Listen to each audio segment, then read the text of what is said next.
What up, y'all? And welcome back to another episode of the What's Up Brodey podcast. This episode, we had Oliver Taza on. That's pretty cool. He's an OG member of the Danaher Death Squad. He's been with the team for a long time. He's lived a fascinating life. He's Lebanese. He lived in Saudi Arabia, going back and forth between Saudi Arabia and Lebanon for the first 13 years of his life. Then he moves over to Montreal in Canada, and then walks into Tristar randomly at 19 years old. Had no idea. He didn't know what he was about to walk into. Little did he know that the journey that this was going to put him on. He then goes to the Blue Basement, travels with the team to Puerto Rico, and then now here in Austin. He's traveled all around the world, competing, doing seminars. He's seen so many different things. He speaks 5 languages. Just a really cool journey that jiu-jitsu has taken him on. So I really enjoyed the episode. I hope y'all do as well. As always, shirts. We have shirts. They're $25. Happy to ship one out to you, drop it off to you, or you can come pick it up, whatever's easier for you. As well as Redmond's Real Salt, the best salt in the game. Look, you see Taza actually try the electrolytes on the podcast. He absolutely loves them. Use code Brodey for 15% off at checkout, or the link in my bio. It'll actually take you straight to the shop and put the discount on there for you automatically. As well as we have a new partner, Mil Usos. It's a skincare company specifically for jiu-jitsu athletes or combat sports athletes or just athletes that are putting themselves through grueling workouts, just constantly having their skin destroyed. The products are specifically designed to help repair the skin barrier. And I'm going to be posting some before and after photos here soon. I can attest to it. Just my skin looks much, much better. It's so much clearer. It's less irritated. It's pretty crazy. It's only been 7 days or a little over 7 days, and super impressive. So use code Jordan. It's Mil Usos, MILUSOS, skincare.com. Yeah, check it out. Let me know what you think and enjoy the episode. We'll see you next week. 3, 2, 1. Woo! Taza. We're here. What's up, dude? How are you, man? I'm good. How are you? Hydrated. Feeling better now? Way better. Good. How was the Redmonds? The salt? The salt was good, man. I feel literally less dizzy, and energized. Hell yeah. Ready to go, man. Hell yeah. Use code Brodey. 15% off. See, it's good. It's a sponsor. Relight? Yeah. Sponsored by Relight. Yeah. I love it's the that homies, brand. dude. They're a salt mining, they're a salt facility in Utah. It's the only unfiltered salt. I don't remember what it is, but it's good stuff. Yeah. It's what I use to cook. All their salt is what I use for steaks. Their toothpaste is fantastic. Damn.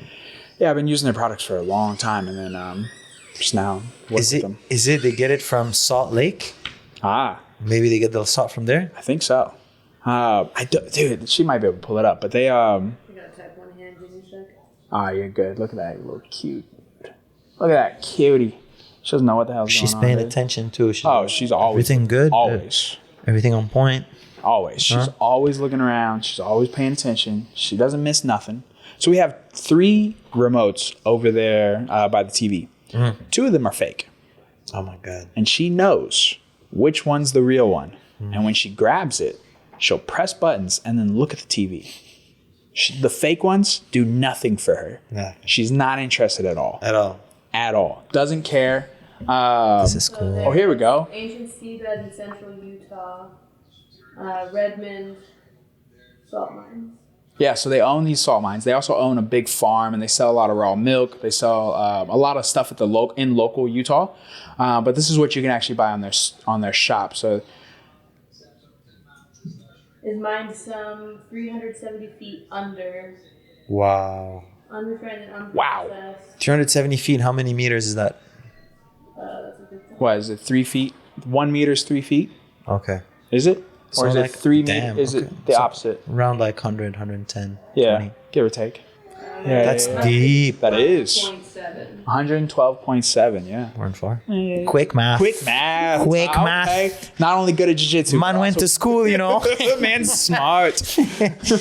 He break legs and smart. That's right. See? Wow, that's so cool. That is actually really crazy. It probably more kind of minerals in that salt.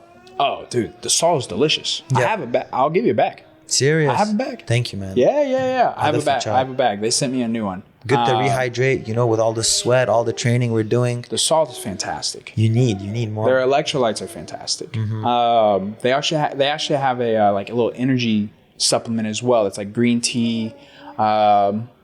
There's salt, so it's like 500 milligrams of sodium with some green tea. I took it this morning and I felt fantastic. I love it, man. But yeah, and they sell salt rocks like that.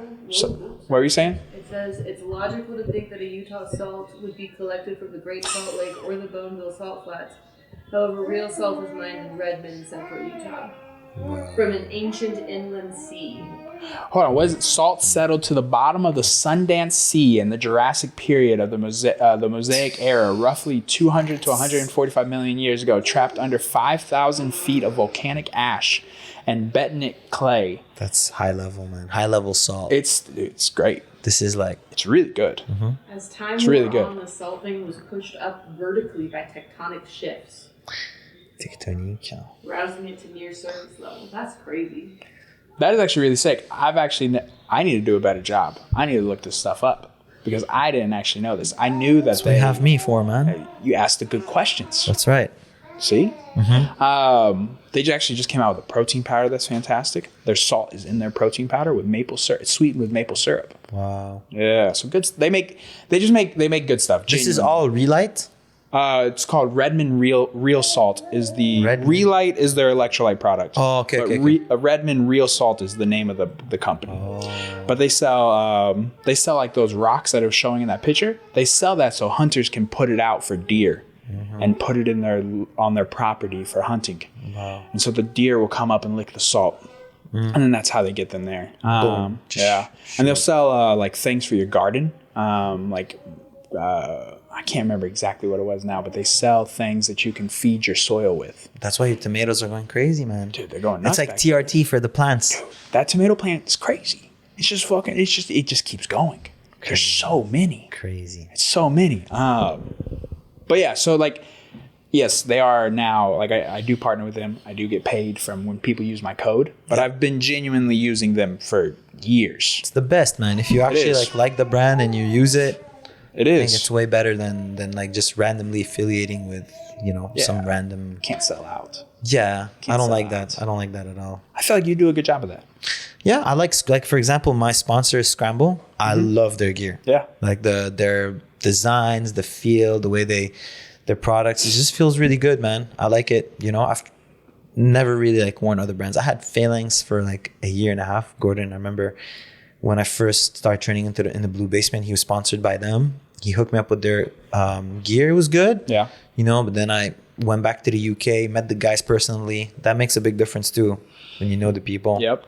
And that I just went back with them. I've been with them since. Hell yeah. So they're a UK company? Yeah. Oh, They're that's dope. in Bournemouth. Yeah. Southern England. Ah, okay. Nice part, man, actually. Really? Very nice part. Yeah, it's a small like city, and everything's walking distance. That's awesome. You can walk to the grocery store. You walk like 900 feet, I guess. I'm doing math right now again.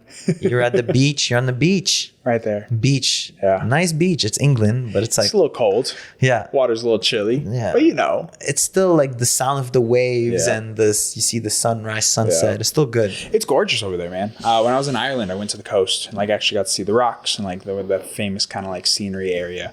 It's just gorgeous, man. Yeah. You travel a lot there? So I've done a little bit of traveling. I've been very fortunate in that regard.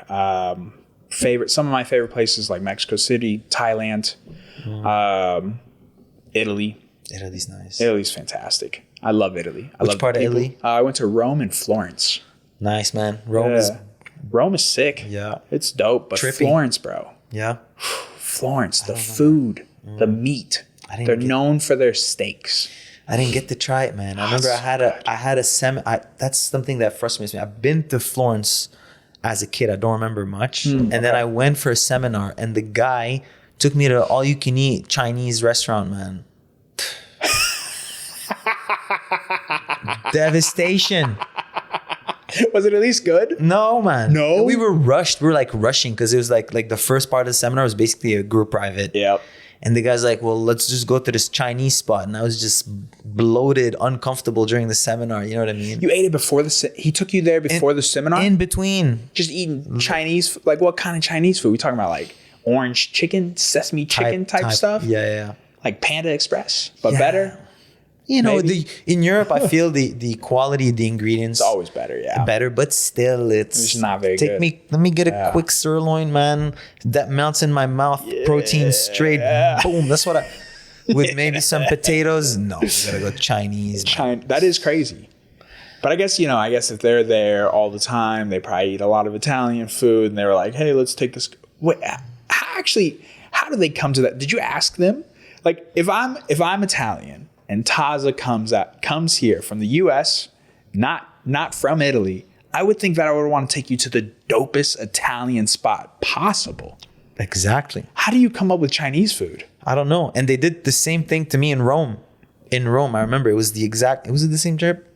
Maybe not the same trip, but another trip. It was it was basically my birthday and I was in Rome and they took me to all you can eat sushi. Come on, man.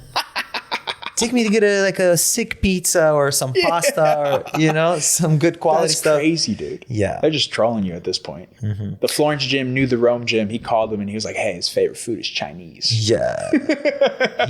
he gets upset when we need him upset to teach well. He teaches better when he's angry. Yes. Oh, dude. Yeah. So like, oddly enough, in Mexico City, I actually had the best pizza I've ever had. Mm-hmm. They served pizza with chimichurri. And to this day, bro, I do not know why that is not more common. It was fucking phenomenal. Did it have steak on it or just chimichurri? No, it wasn't even steak. It was like a pepperoni pizza. Damn, dude, I have a dope picture of it too. But it was I'll have to show you. I'll show you the picture afterwards. But it was I don't remember fully what was on it, but dude, it was phenomenal. It was so good. Mm-hmm. I'm still to this day, I'm like, I do not know why more places don't serve chimichurri with their pizza. That's a really good idea, actually. It was incredible. Wow. Blew my mind. Yeah. That sounds like a really, really good. The thing with pizza is you can get creative with it. Oh yeah. Yeah. Dude, we made a homemade breakfast pizza with like eggs and sausage on it. It was phenomenal. It was like poached eggs. It was so good, dude. So good. We made a homemade sourdough crust because we have sourdough starter in the fridge. Okay. So we made like a homemade sourdough crust. Nice. And put just breakfast ingredients on it. It was phenomenal. Damn. We made like a hollandaise sauce. So put chimichurri on it, man. We should have. It's not hard to make chimichurri. No, I make it all the time. You do? Not all the time. That's cap. Okay. I've made it a handful of times. You know where you can get, like, if you don't have like the time or you want to put the effort in, Trader Joe's, they actually have really good chimichurri? Yeah. Is it actually good? All real ingredients? Yeah. No bullshit in there? For the most part, from what I remember. For the most part.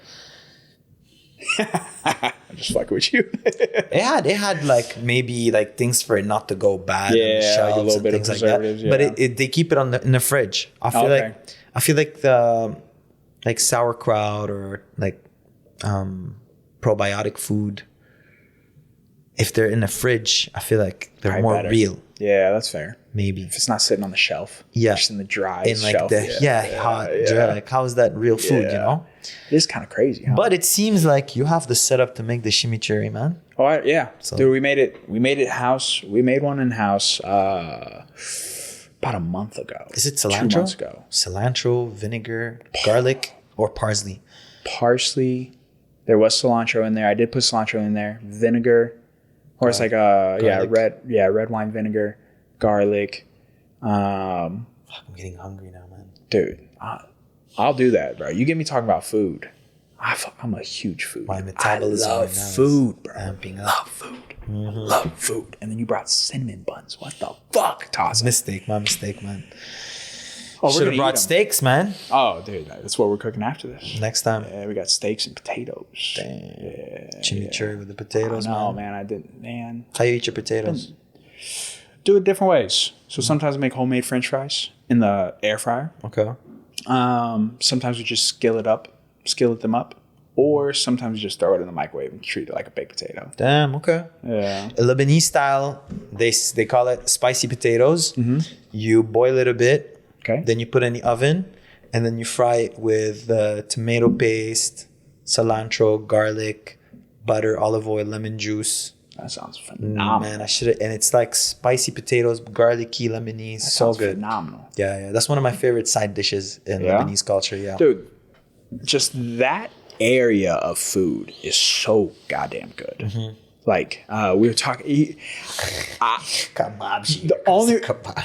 The only reason why, because you had mentioned it on one of your stories, and so I thought you had been there. No. But I guess somebody was just asking a random question. Trolling me. I didn't even know it was a real restaurant. Dude, it's phenomenal. Really? One of the best spots in the city. In Austin? Yes. Genuinely. It is so good. My standards are very high for Lebanese I understand. food. Well, it's not, I don't think it's Lebanese. It's Turkish, I believe. There are a lot of similarities. Similar, yeah. It's not the same. It's very similar. That's why I figured as much, but it's good. Okay. Genuinely. Is it close to here? It's like 20 minutes. Okay. It's in Round Rock. It's worth trying. It's in Round Rock. Yeah. Nah. Look. I take my food recommendations very seriously. Okay, man. If I tell you, hey, this place is good, and if you don't like it, that will like genuinely like it'll hurt. Because I'll be like, damn, really? It's food. It's edible, so it's gotta be good. You know. It's fun, but it's fucking good. Okay. Like All right. it is. We're gonna try it. Dude, I'm gonna try it. Yeah. Especially if it's on Round Rock, it's on the way back home. Sometimes after like double session, Yeah. you burn so much calories. Some kebab. Go get me some kebab. Bro, they do a spicy kefta. It is. Oh my God, bro. And they serve it. Okay, so we'll do the family style. So we'll go there with like 4 people and we'll do their family offering. So you get 2 appetizers and then you get 9 kebabs and it's served on an entire flatbread. Nice spicy flatbread, Dude. Oh, now I'm down to go. You just sold me, Bro, it is. If she would tell you she doesn't like hummus, she doesn't like baba ganoush, she doesn't like any of it, and she ate all of it there. Yeah, it's Went good to food. town. It's good. Kebab town. It's yeah. Kebab It's good. town. Yeah, It's good, dude. Because she'll be like, she's like a kebab shop kind of girl. Mm-hmm. You know, which kebab shop goes kind of hard. Like a food truck. Like there's a restaurant. I mean, like a little like a chain that's called Kebab Shop. Okay, It's pretty phenomenal. here. Mm-hmm. Okay, They're kind of all over. They started in San Diego. They're better than most places in that regard. Yeah. Where's your go-to? Like in town? I don't have Middle Eastern food too much here. Yeah? Sundays I usually go get pizza. Okay. You know, Where's your go-to pizza spot? Desano. Dude. You know Desano? Yes. Really? Yes. It's good, no? Phenomenal. For like, It's really good. it's like Italian style is good, thin crust. It's exactly what you would have over there. It's Yeah. really good. It's really good. And if I want to go greasy, disgusting. Yeah, where's your like Mala chili. mala chili? Chinese. Yeah. And Yep. there's another one that's really good. It's called Bamboo House. If you like Peking duck, Yeah. you like Peking duck? Yes. Of course. Bamboo House. Of course, Go yeah. Bamboo House. Yeah. man. There's I haven't been to mala chili, but you're now the second person that I've heard say this. A lot of the guys, I got them on it, man. Yeah? A lot of the guys from Kingsway, Yeah. they'll Because go of there you? every day. 'Cause I don't of know if you? it's me, but I definitely brought it back to the memories. Maybe they forgot about it, and then I went there once with my students after a competition. Blew their mind. Yeah, well, they were really happy, man. Yeah. They really ate really good. Yeah. I didn't know, but like their orange chicken had bits of orange, Really? so it tasted It's just good. like real oranges, man. It's so good. I love family style Chinese. Mm-hmm. I love going there with like, a group of people. We just order for the table. Mm. Yeah. And then just That's the best, man. When you go to is. restaurants and it's like you can share. yes. Part of the culture. It's part of the experience. Exactly, Yes. man. It's not each their plate. Who's this for? Who's that for? No, man. It's a very white American thing to do though. Like only it? order your food. Yeah, It's very like it's like a lot of people like I'll like you take like 4 or 5 people, right? Most people are cool with it, but then you get people who are like I just say like, hey, we're just gonna split the bill 5 ways. We just get all this food and then you just split it enjoy. evenly, and you just enjoy all of it, right? That's the whole point, right? But then some people are like, well, I didn't like this, or I didn't want, and then it's like, it's too much. Then don't order it. Say we're not going to order this, man. Yeah. Impose your will before. Yeah. You know what I mean? So not everybody's a fan of that, but I genuinely agree. Like, I think it's a part of the experience. I think you get to try a whole bunch of new stuff. I love trying food, like new food. Like, I'm a guy who, when I go to a place, even if I go there all the time, I want to see like what else I can get. Yeah. Like, what else is going to be Isn't good? Southern food like that? Like, you get to share? Like, if you get like, I don't know, like mashed potatoes or like collard green. Maybe a little bit, yeah. No? But usually it just comes in a plate, you know? You just get that's yourself true, a that's plate, right? Barbecue. It doesn't come on like these big platters, typically like Middle Eastern food does, or Indian, same. Indian food. Lebanese food, same. Yeah. Like, it's big. I feel like it's big with y'all. Like, I feel like it's a very normal thing, like family style, right? Even like Chinese, but it's not always like that. And like Thai wasn't really like that. It just comes in individual plates. Exactly. So it for is. example. So it's interesting, like how, like cultures, even within the cultures, still do it differently. Yeah. I prefer the sharing stuff. I agree. I think it's it's more so fun. much more fun Yeah. because you get to try everything. Yeah. I think anybody who does jiu-jitsu would agree with us, man. I agree. I think A we're lot just of- so yeah. used to like community, being around people, Sweating on each other. sweating on each other, like just being around a group of people. Yeah. I like the no filter in the jiu-jitsu community. Yeah. Man. I like that we can say the meanest things to each other and we just laugh at. I think that's why it runs so parallel with the comedy scene. Yeah. It's very similar in that regard, at least here in Austin, right? We have such a cool community. Everybody can really cross train for the most part. There's like some beef here and there, but for the most part, the majority of people can cross train at all these different types of gyms. You get all these different kinds of looks. You can go here, here, here. It's the same thing with comedy here in town. Like, and I think it's largely due to kind of the culture that Joe Rogan brought or has like developed with the Comedy Mothership, and then just the culture of jiu-jitsu that's just been like 10th Planet's super open like that. Like 10th Planet just lets people just come in and go, and like they're very cool about just letting people cross train, etc. Right? And so I think between those, like some of those, like those big communities, like it has now become just more normal, and everyone's super supportive of each other. Right? Like, there's also the proximity, like how everybody's so physically close you are to someone grappling. You know what I mean?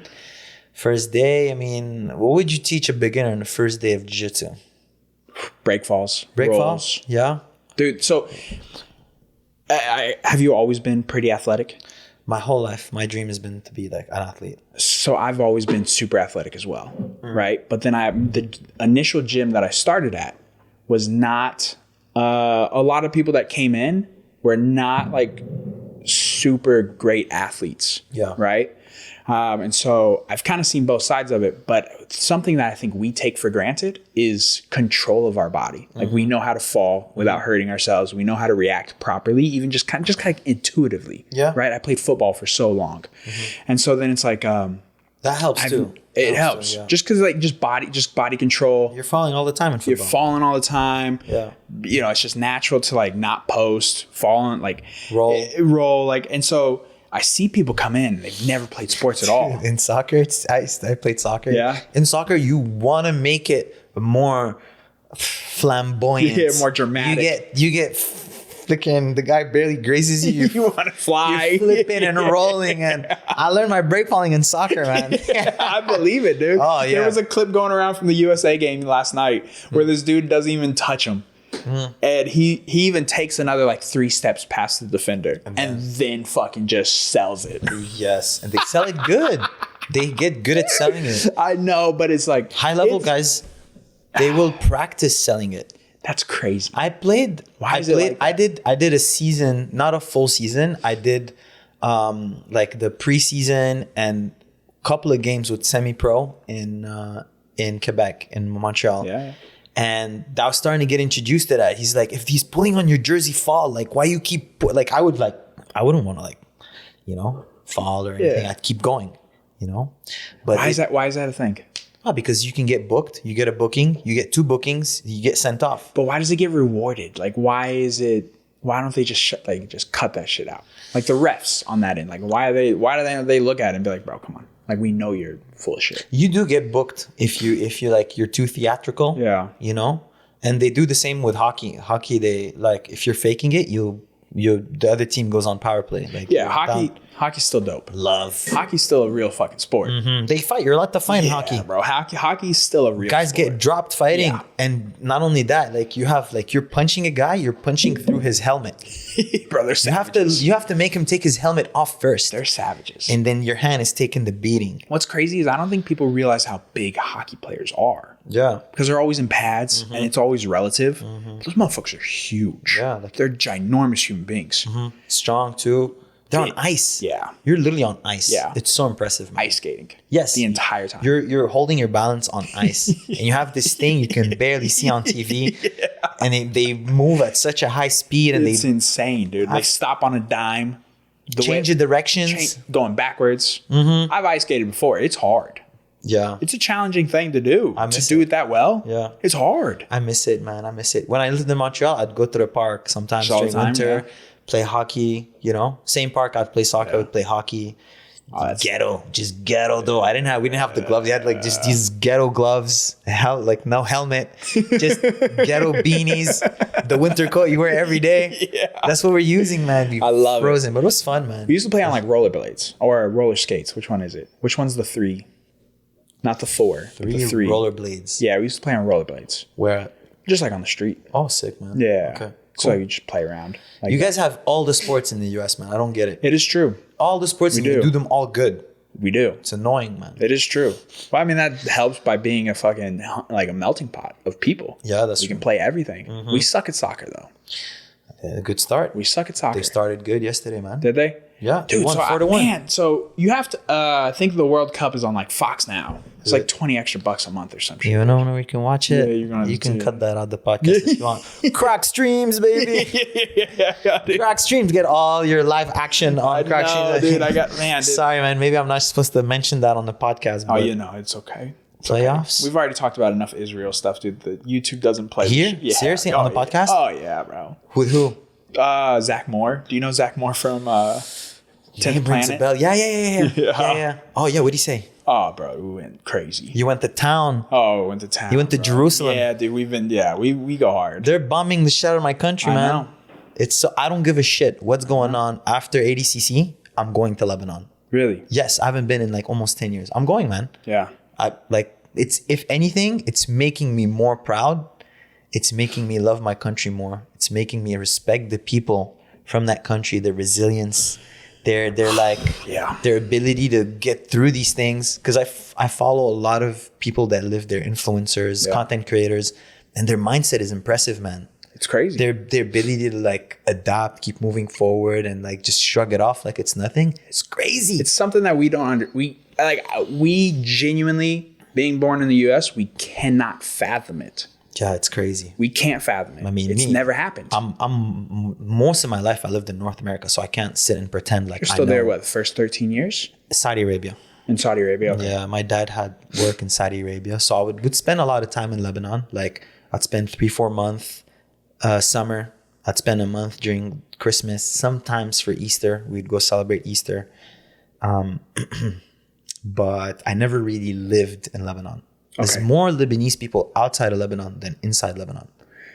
People That that's what I unfortunately respect. makes sense. Exactly. People like want to leave. They want to grow. They want to prosper. Yeah. It's hard in the country with the conditions to like a lot of people like they don't have the choice. They have to stay. But for the people who have a job opportunity or work somewhere, a family, maybe they want to play it safe. They leave. Is sad, but there's way more Lebanese outside of Lebanon than inside. I believe it. Yeah. Makes sense. But like I said, man, I don't care if they're bombarding the shit out of it after ADCC. Going back. Straight flight to Beirut. Yeah, because you'd be right there.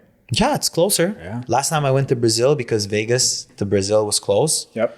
And Brazil and Lebanon, they're very similar, man. You speak Portuguese, Yeah, right? yeah, pretty fluent. How'd you learn Portuguese?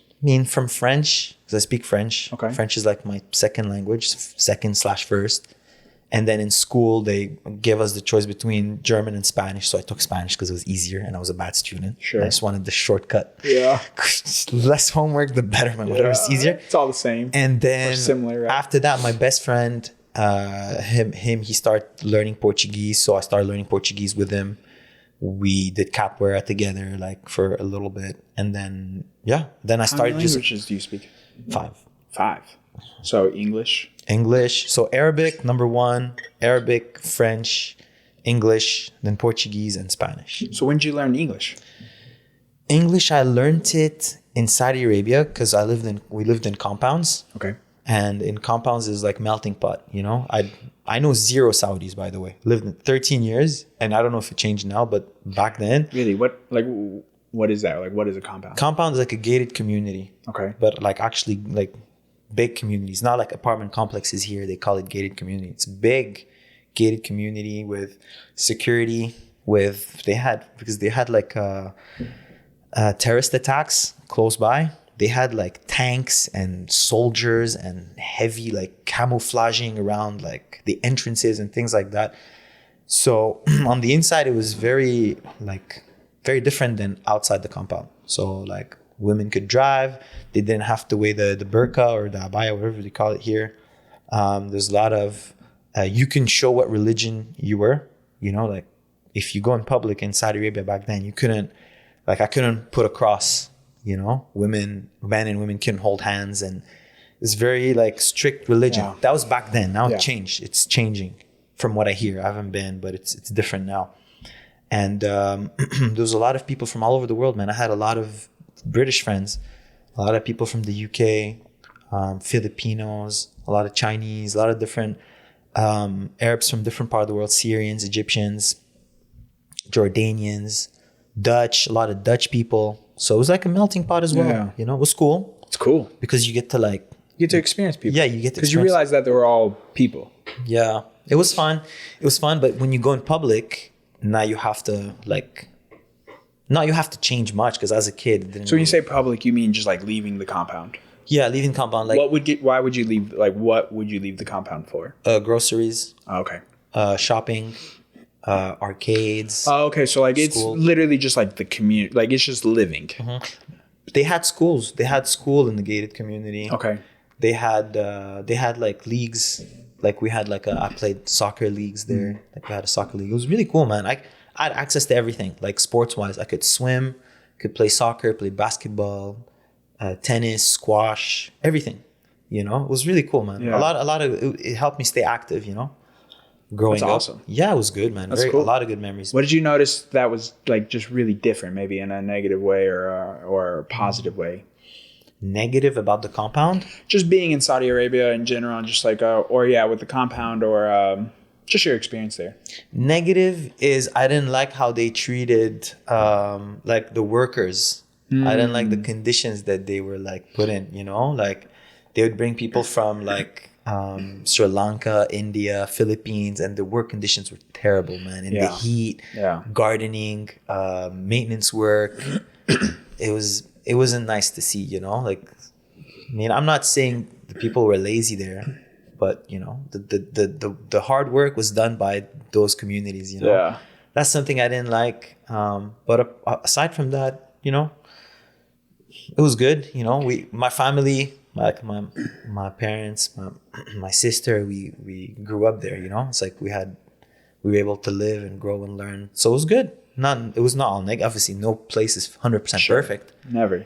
You know, but it was a good experience. Yeah. Moving to Montreal was a big shift. Yeah. So okay, then what did you notice when you moved to Canada? I noticed first the public transportation. So there was like public transportation. It was a lot more confidence in being out in public for like, let's say, teenagers, women. You know, it was a lot more. I mean, I don't want to get like too specific, but like growing up, I didn't see like women. You know what I mean? Yeah. Like there's all like abaya or like very like young teenagers in my class. So it was like there was nothing. But then you go in public and malls and you start seeing, you know, like... Yeah, it's like titties and ass everywhere. Yeah, exactly, man. Leggings and things like that. It's like, damn. Your mind's blown. You're like, wow, what the fuck? That's crazy. Yeah. You go to the pool and you're like, what? Whoa. Yeah, but then the thing in Canada is winter is long. Yeah. So the Yes, it first is. year, winter hit, it so I didn't is. get to see much. But then the first summer, You when were I was like, in Canada, whoa. I was like, wow. You had your sexual And awakening. and then in Montreal, the women are amazing, Yeah. beautiful. Really? There's a lot of Eastern European influence in Montreal. Yeah. A lot of Russians, That olive a lot skin, of bro. olive skin, and then there's like the Slavic skin too, Mm-hmm. like the Eastern Europeans, the Romanian girls, Yep.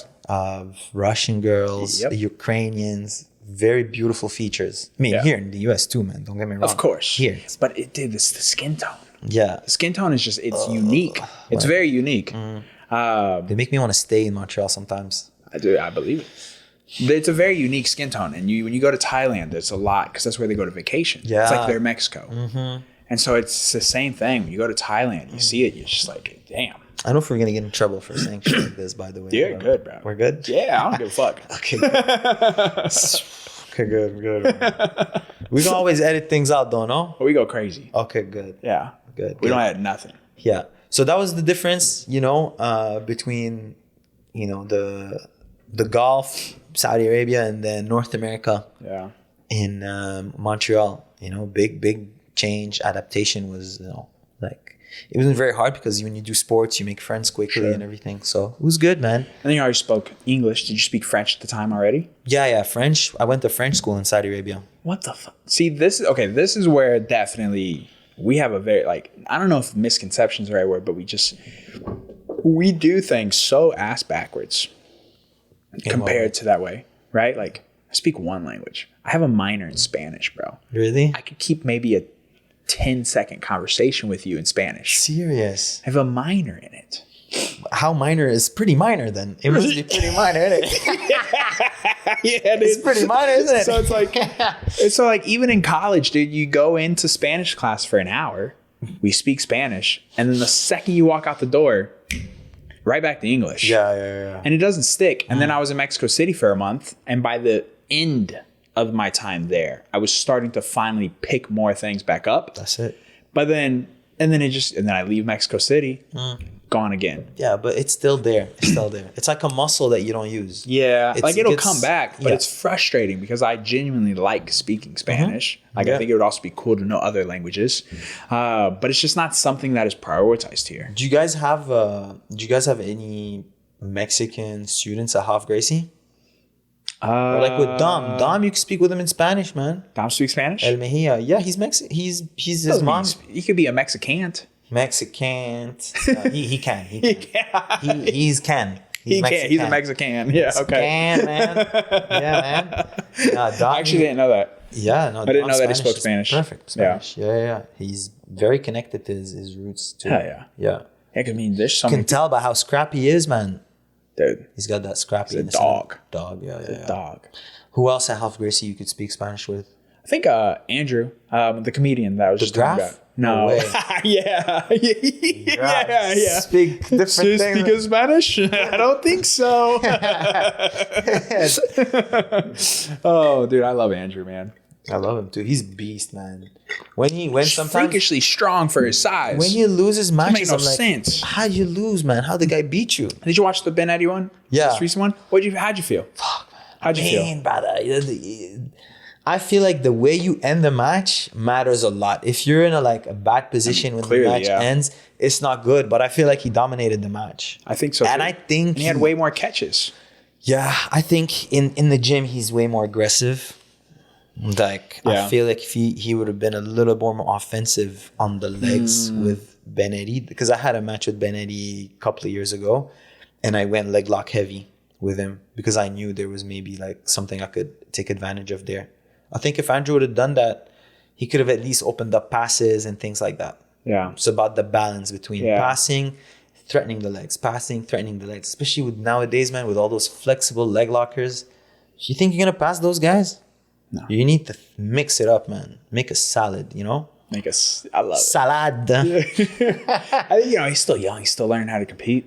Maybe. It's a skill of It its is. own. It is. Yeah. It is. But also, you gotta, some people go into competition. Some athletes, they'll think technique only in terms of technique. Mm-hmm. There's a lot of guys who aren't that technical that are winning at the highest level. It's tactics too.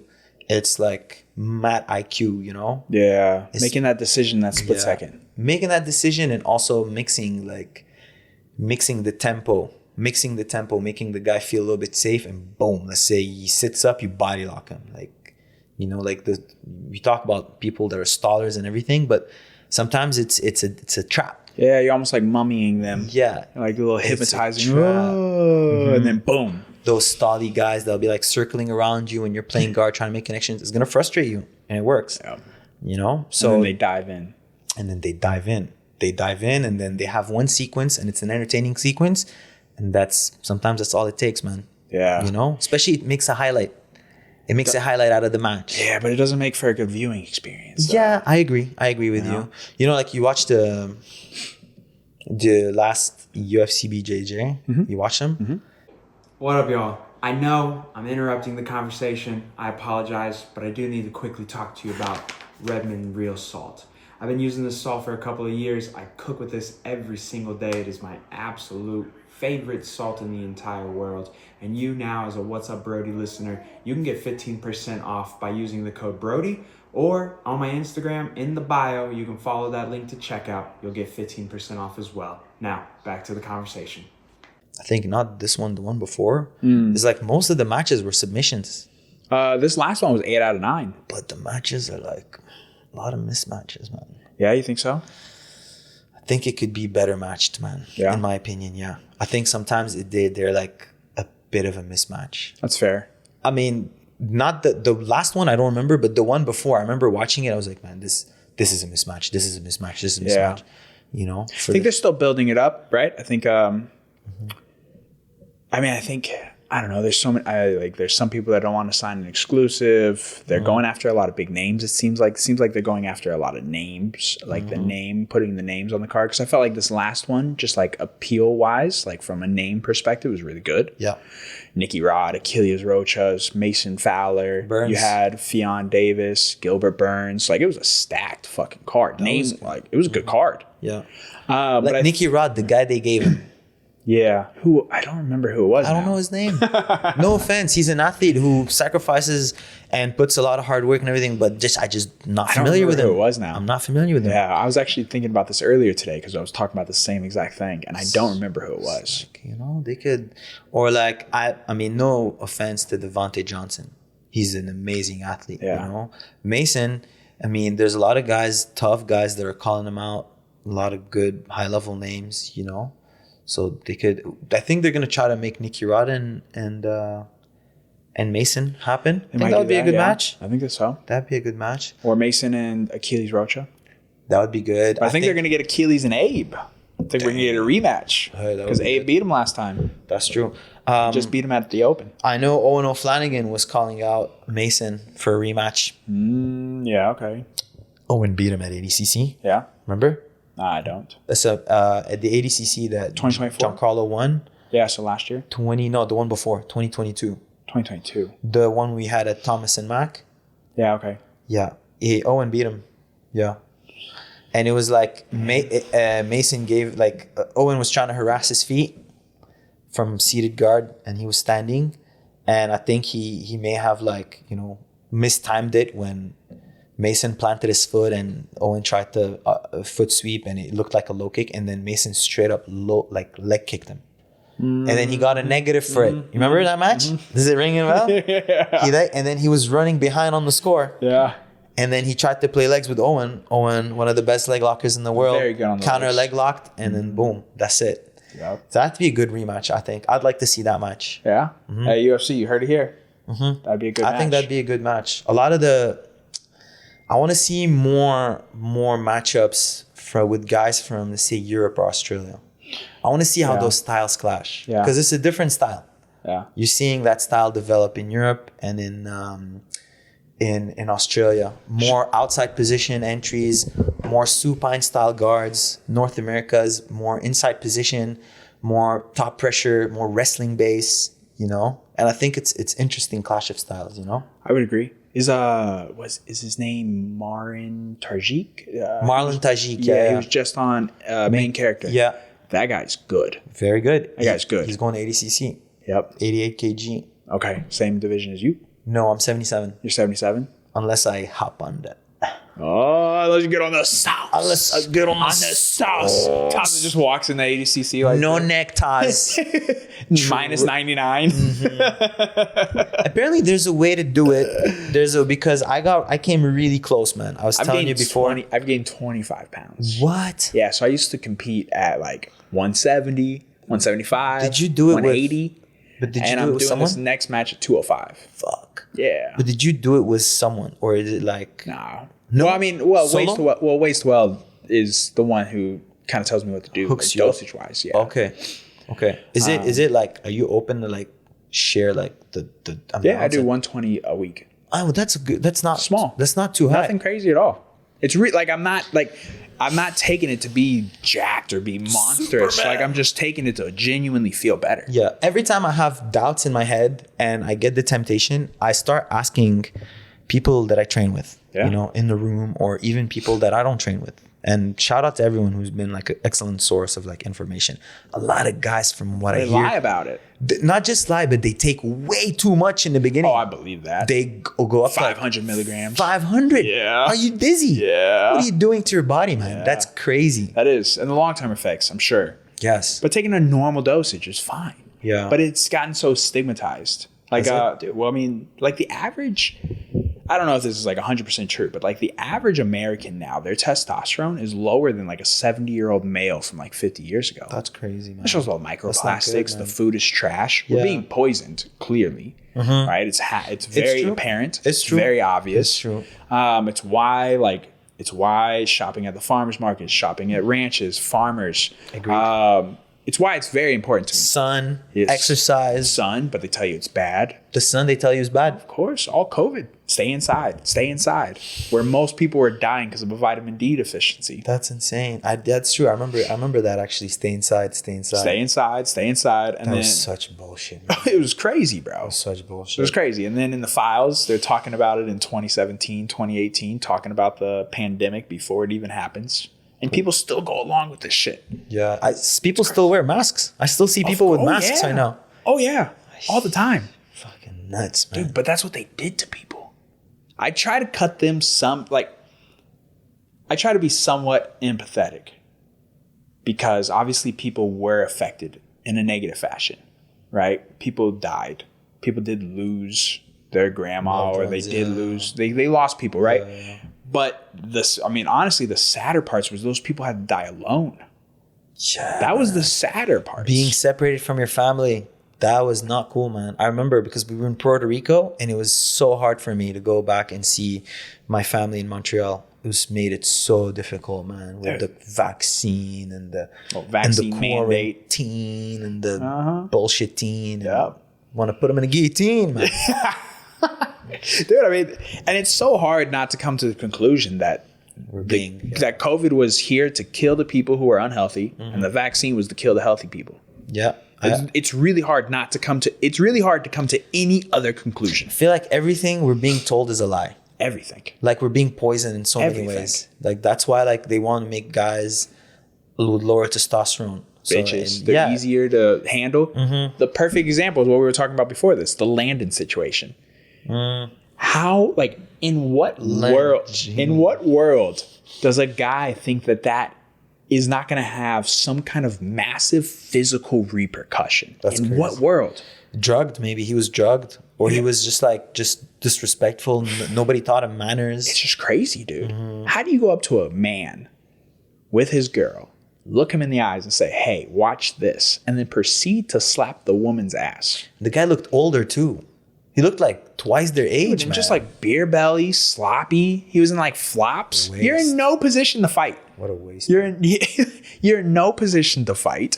You have no idea who you're about to mess with. And like the odds of getting a pro fighter is already slim, but the fact that you got two, the power couple, bro, they beat his ass, dude. When she hit the leg drag, pop, pop, pop. I was like, Trinity's a gangster. I was bro. hoping she would sit back to cross Ashi. Dude, I didn't. I'm pissed she didn't. Boom. Break his destroy his knee, man. Golly, make sure every time he limps, he thinks about that action. Go practice your. This would have been the best time to practice your braking mechanics.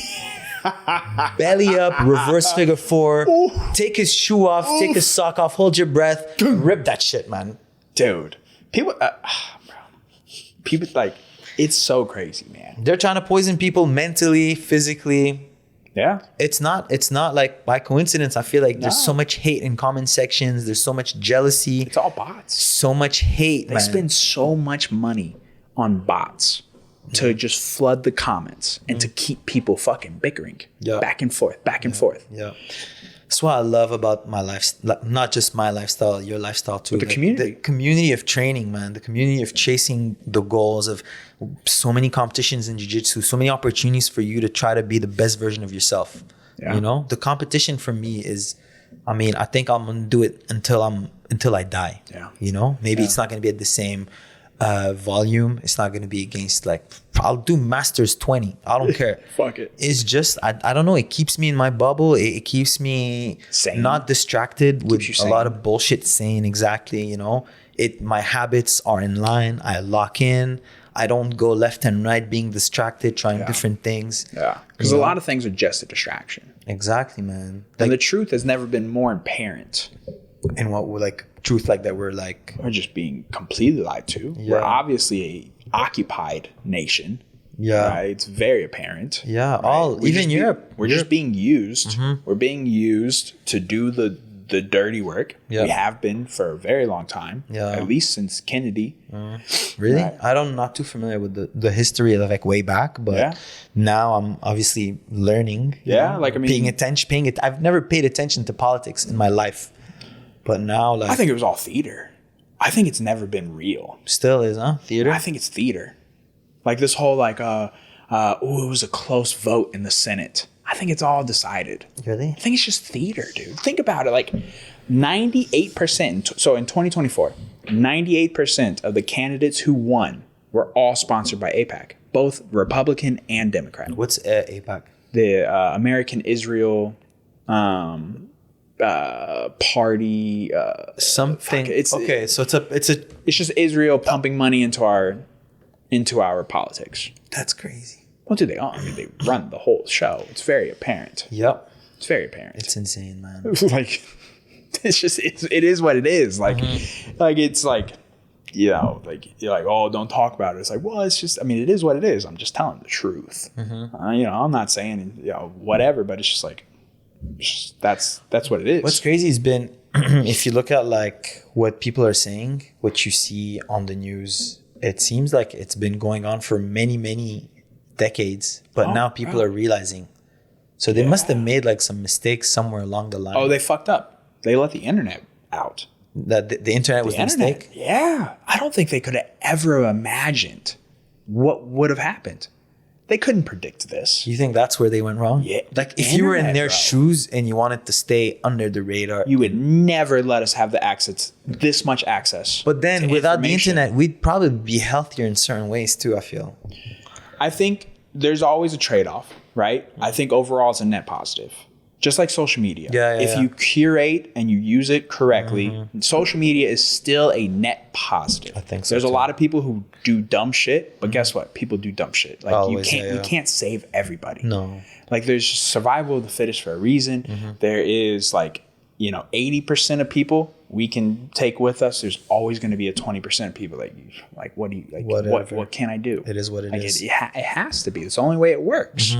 This whole like that's the whole issue with kind of like the now modern like democratic movement. It's this like utopia. This like 100% everything is going to be sunshine and rainbows. Just tax the rich more, and everything will be perfect. Yeah. And it's like that's not how that happens. There's not like I'm all for equality of opportunity, but I don't agree with equality of outcome. Yeah. People don't work like is people just like take jiu-jitsu for example. Yeah. There's probably people who want to compete at the level you do, Yeah. but they don't put in the same kind of fucking work that you do. They're not putting in the same. They're not putting in the same time in their nutrition, their recovery, their strength and conditioning.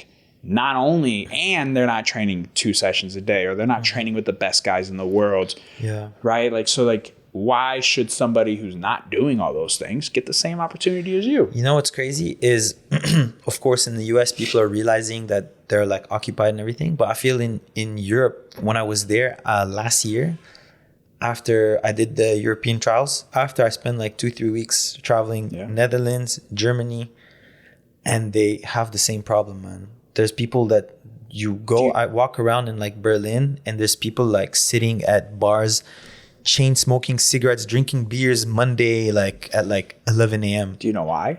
You know, because they like can live. Their social system is It's like the centralized bank. Yeah.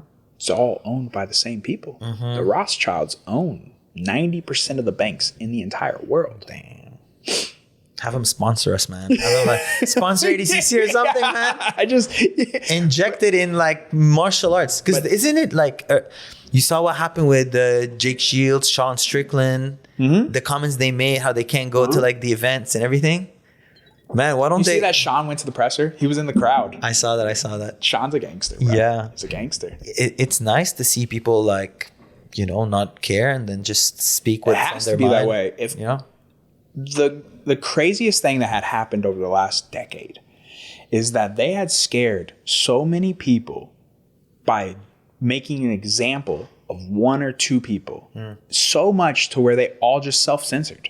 And now they've gone with all of these things that don't make any sense. For example, why the fuck is there a drag show at the school? Regardless of how you feel about whether people should be able to do that, what does it have to do with school? And why is it around kids? And so like we have gone to this place like where they would cancel people would lose their jobs, people were getting fired, people were getting just absolutely obliterated on social media for speaking out on certain things. And so it has created a culture of self-censorship. And so people are just self-censoring. Even right now you see it, like people still don't want to talk about whether it's Israel or whether it's like what's going on in Palestine or what's going on in Lebanon or what's going on in any of these areas, what's happening in the UK, what's happening in Australia. Like people still self-censor themselves, but you know, when they're sitting in their backyard and they've had a drink or two, they're with their friends, they're still questioning the same thing. You have to be. There's just no way at this point you're not. And if you aren't, are there parts of the world where they don't have an influence? Like maybe Iran, really? China? Venezuela. Okay. Venezuela, serious? That's one of the reasons potentially we might have went in there. Oh, damn. Okay. What about like Syria is another one. Syria? Yeah. So there's I wish she's putting the kid down, but there is, from my understanding, again allegedly, there is 7 countries that does not have a centralized bank, a Rothschild centralized bank. It was Syria, Iraq, Iran, Venezuela, Cuba, Russia. No. So I need to find out about the Russia. People keep asking me this, and I'm not entirely sure. I don't know if they have their own centralized bank, but in World War II, before World War II popped off, Germany had an incredible centralized bank system that was working, and it was phenomenal. And you like, dude, there's so much stuff around that like you can't even question, you can't talk about, and it's just like, why can't we at least just have a conversation about it? But people get like a very emotional response to it. Yeah, they get very emotional about it. And it's a very like, oh nope, we're not talking about this. And it's like, wow, that's crazy. It happened 100 years ago, or 80 years ago. Yeah.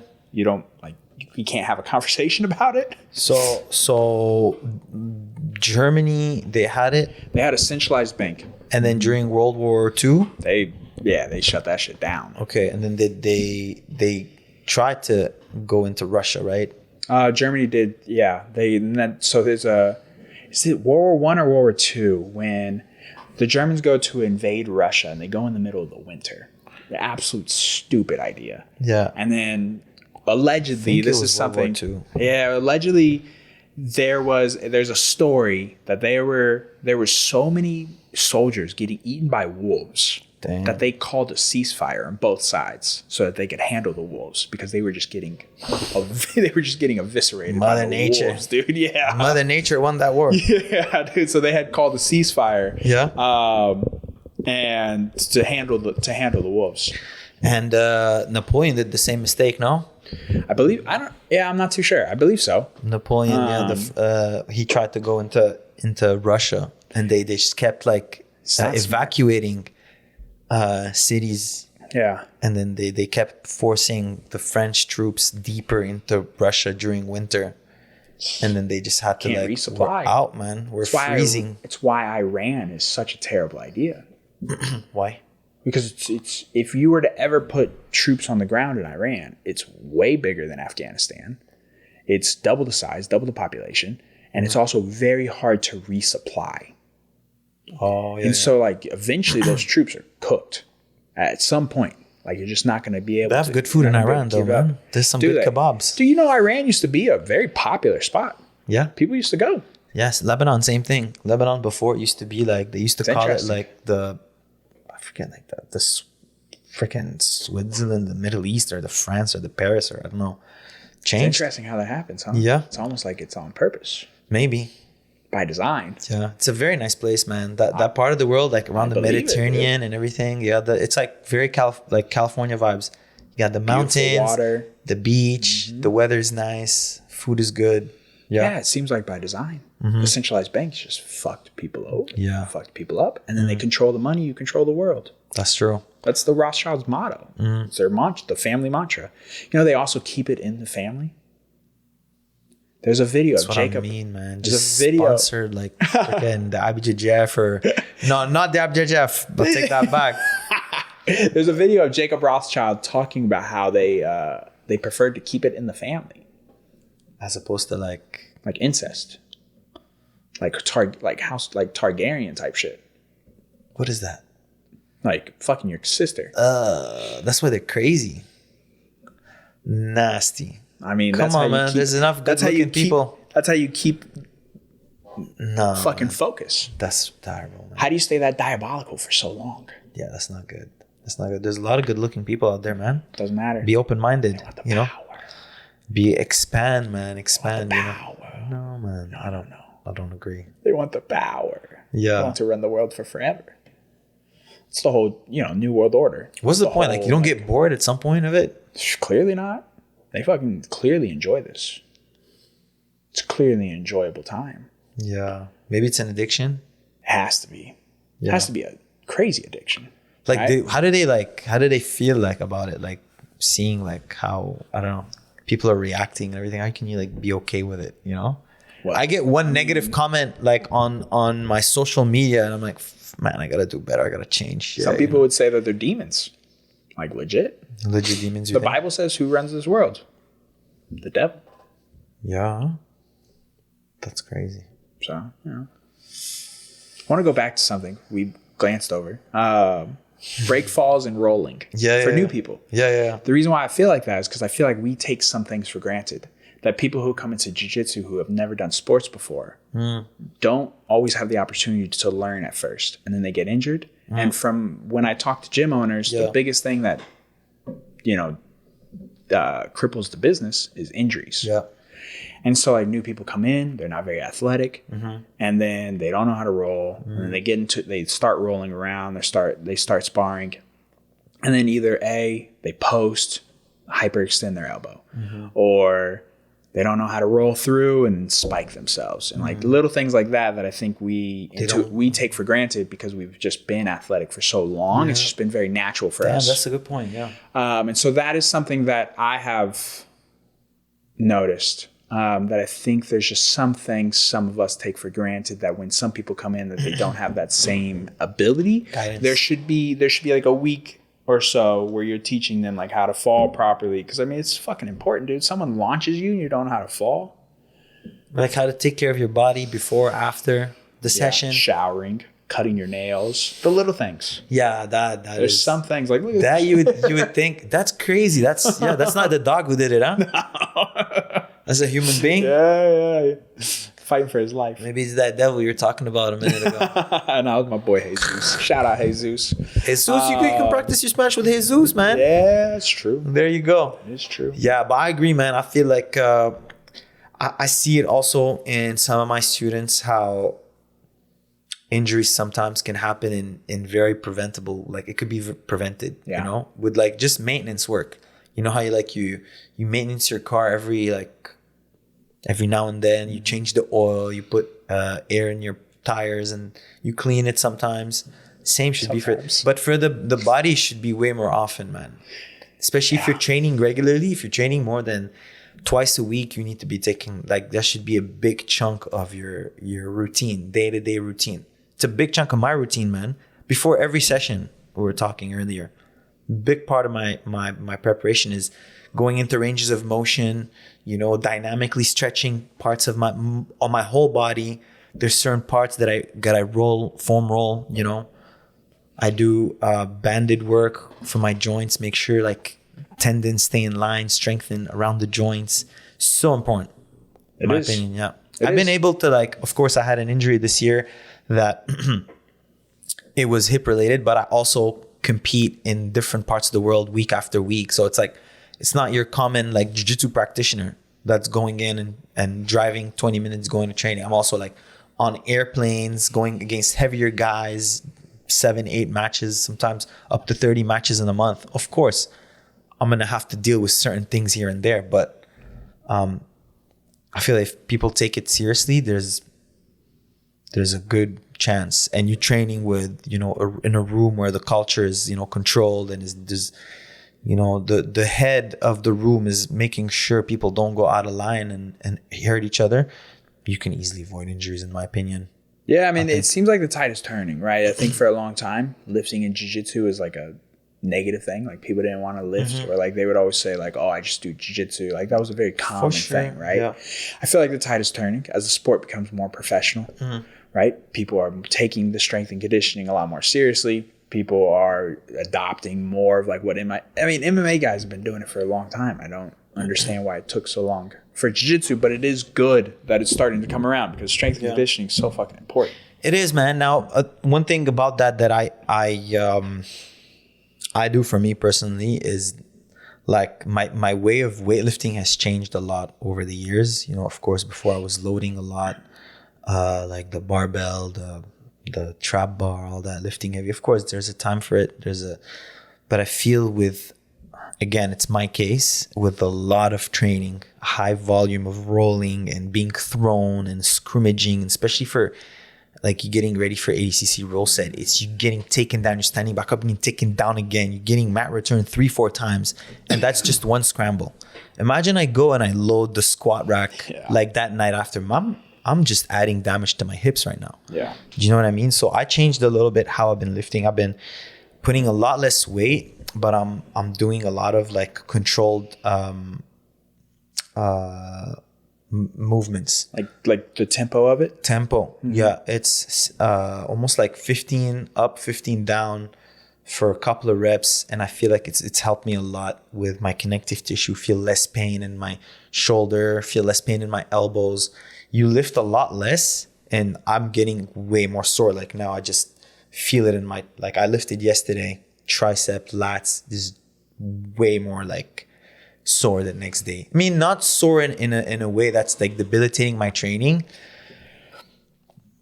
but I definitely feel with more time under tension, with slower reps, I'm able to also hold things in training longer, you know, like let's say, controlling the back, a rear body lock, hand fighting, you know, over time, you know, your forearms get fatigued. If you're conditioning yourself to keep like it's not isometric, but you're still moving, but it's so slow that it could look like isometric. Yeah. You know what I mean? And I do it full body. What's an example? What's a typical week look like for you?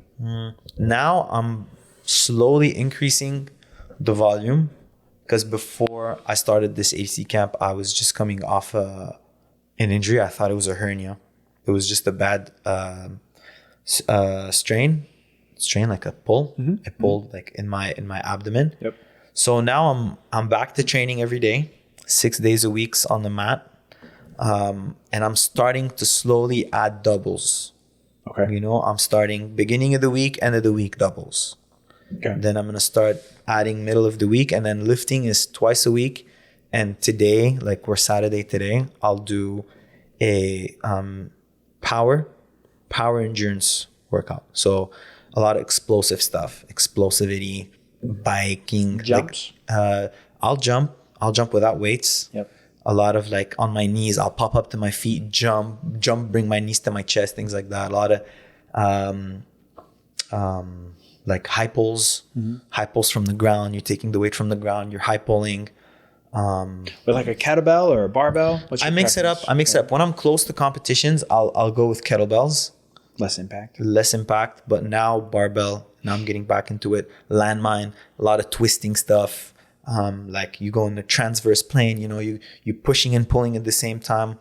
So I'm getting back into that. There's some things I still can't do because of the injury. It's like almost gone, but every week I'm already seeing difference. Like on the bike, on the air bike, assault bike, sorry. Yeah. I can see like my ability to keep pushing when there's like a lot of lactic acid in my legs. Like you feel the burn, but you condition yourself to keep moving when it's burning. That's what you're conditioning. And you're conditioning yourself to be able to push a lot earlier. So, okay, in the beginning, 1 minute for my heart rate to go back down to, let's say, one zone. So let's say I think it's zone 4.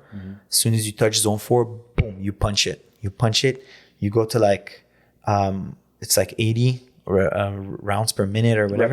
Reps per minute. Yeah. Like on the air bike, and then you punch it for 10 seconds. You see like your heart rate go up, and you see how fast it goes back down.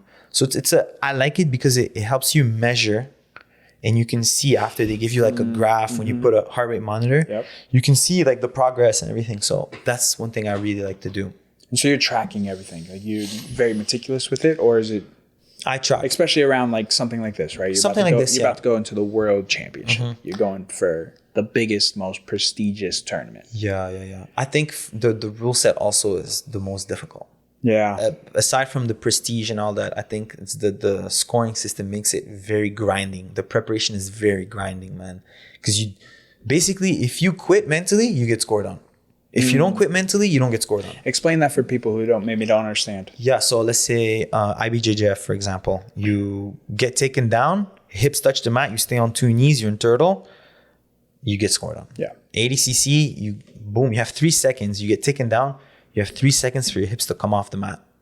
And then from there, you can keep scrimmage, you can stand back up. The guy can return you to the mat again. You got to stand back up again. So you do that, and you're conditioning yourself to continue to move after a guard pass, after a takedown, after a sweep. So you're trying to condition yourself to not accepting and continuously moving. So it's exhausting, man. So I think getting ready for that rule set is, I think, the most brutal one. Because I've competed in all rule sets. And I can tell you, even in the gi, I've done a lot of gi. Yeah. So I think ACC is the toughest one, man. I think that's what makes people like even if now, they're not paying with all the CGI things that happen. Deep down, people that know the game respect the people that are going to win ADCC. No, it's not an easy thing to do. Yeah. No, it's brutal. You know? Yeah, absolutely. There's been a lot of controversy lately with just ADCC, like decisions, like different either decisions or like points not being given. You know, there's just been a lot of inconsistency, I guess is the best way to put it. Yeah, I hate that. I think my take on it is don't overly like look at the word. Do you know what the problem is? The word initiation. They're in love with that word. I love ADCC, but some refs or judges are too in love with that word. Man, also step back from the rules sometimes and look at the match. Yeah. Look at what happened in the match. Yeah. Forget initiation, because initiation can be seen in many different ways. Maybe a guy puts a hand on the knee, he sees that initiation. The guy punches an underhook and knee cuts. Well, I mean, he almost passed, but then you gotta see, okay, maybe the guy tried to grab like a shin to shin, other guy knee cuts, but you can't just neglect the fact that the skill wise, this guy was able to take advantage of your mistiming or something. Flared elbow. Oh, well, he initiated. It's okay. We're not going to count it. No, man. Yeah. This is the problem with the rules, in my opinion. You got to step back and look at the actual match sometimes too. Don't have your nose in the word initiation so deep, like that you can't see outside, like actual jiu-jitsu. Do you think that they do that in order to kind of in an attempt to limit subjectiveness, but then in a roundabout way, it probably creates more subjectiveness. Creates more, man. Because to your point, like, just take a step back. Like, I think, like, sometimes, dude, when you watch a fight, whether it's the UFC or BJJ, it's so bloody apparent who won. Exactly. But then, you know, they start talking about like, oh, well, this is scored higher than this or this. But it's like, dude, just watch the fucking match. It's very clear who just won. Dude, beginners, like, okay, I'll give you an example. It's not, I'm not salty about having lost that match, but my match against Fabricio Andre at BJJ Stars. Yep. I had people that don't know what jiu-jitsu is come up to me like, I think you won that match. I feel like I slightly remember this, and I feel like, yes, you got robbed pretty bad. Whatever. It doesn't matter. Sure. You don't have to say it. I'll say it. And around that time, I was on a run where I was like competing injured and I was saying yes to everything and I was accepting everything and I was like, whatever, I'm enjoying the ride, traveling everywhere, competing, whatever. I wasn't too attached to the results. This was I'll be the honest with same you. card that Big Dan was on, no? Yeah. He had a great match too. Yeah. He had a sick match. Dude, when they didn't do the reset, when they fucking resetted him standing up and he took his back. Yeah. Yeah. I do remember this card. Yes, I do. Yeah. So those are things, you know, we kind of know what we're signing up for. That's what sucks, man, because we're sacrificing so much, man. Yeah. But to be honest with you, the sacrifice is, for me, at least personally, I think it's always worth it. Is what brings me the most joy and satisfaction. That lifestyle of saying no to this. Saturday night, man. After this, I'm going home. I'm sleeping. I'm done. Like, whatever. I love this. You know what I mean? No distraction. Just focus, lock in. You know, you like what you accomplish from that. Yeah. So I mean, of course, the result, it matters. You know, it's cool to win and to, you know, Sucks have to eyes lose. on you and this is the. Have people say that's the guy. It's nice. You know, makes you proud. But it's hard in jiu-jitsu, dude. There's not a lot. That's what makes Gordon so fascinating. Because there's not. It's always going back and forth, right? Like, Abe beat Achilles, and then Achilles beats this guy that beat Abe, and like, you know, it just goes. It goes like. I don't know if that's true. It's just an example, right? But like, you know, and it's the same thing in MMA. Like, there's no such thing as like MMA math. You know, where you're like, oh, well, this guy beat this guy, which means he'll beat that guy. It's not. That's just not styles. It doesn't work like that. Yeah. That's what makes combat sports crazy. But it's also, to your point, like it's not that losing is like a normal thing, but it is. It just is likely. It's not like you're playing for the Patriots and you're on this run where you just. It's like when you open chess.com, man. You think you're gonna go on how many? You're going if on I a win run. 2 matches in a row, I'm buzzing. Boy, I'm having a great night. I'm popping a bottle of sparkling water. But, Because I'll sit there and play right before bed. yeah. If I can win 2 in a row, I'm going to bed happy. But the worst is when you lose 3-4. You're like, I'm gonna keep playing till I win one. I And then can't. now- Yeah, bro. When you start with this much elo and then you end with less, It's the worst. it's awful, bro. I try not to play before I sleep anymore because I do the same thing. Then you It just like wires me, man. yeah, you just lost Especially it. when you're playing like a bullet game and there's like 5 seconds left. You gotta, and it's increments. You make a move, you gain seconds. You just moving. No, forget it. I'm not falling asleep, man. It's so similar to jiu-jitsu. I love it. It's so much fun, man. It's very similar to jiu-jitsu. It's like a healthy video game. So yeah, oh yeah, It feels like a healthy video game. yeah. Because I feel like some days I just wake up and it's the first thing I do. Serious. I feel like it's just something maybe just like try to get your mind moving and thinking. It does. Yeah.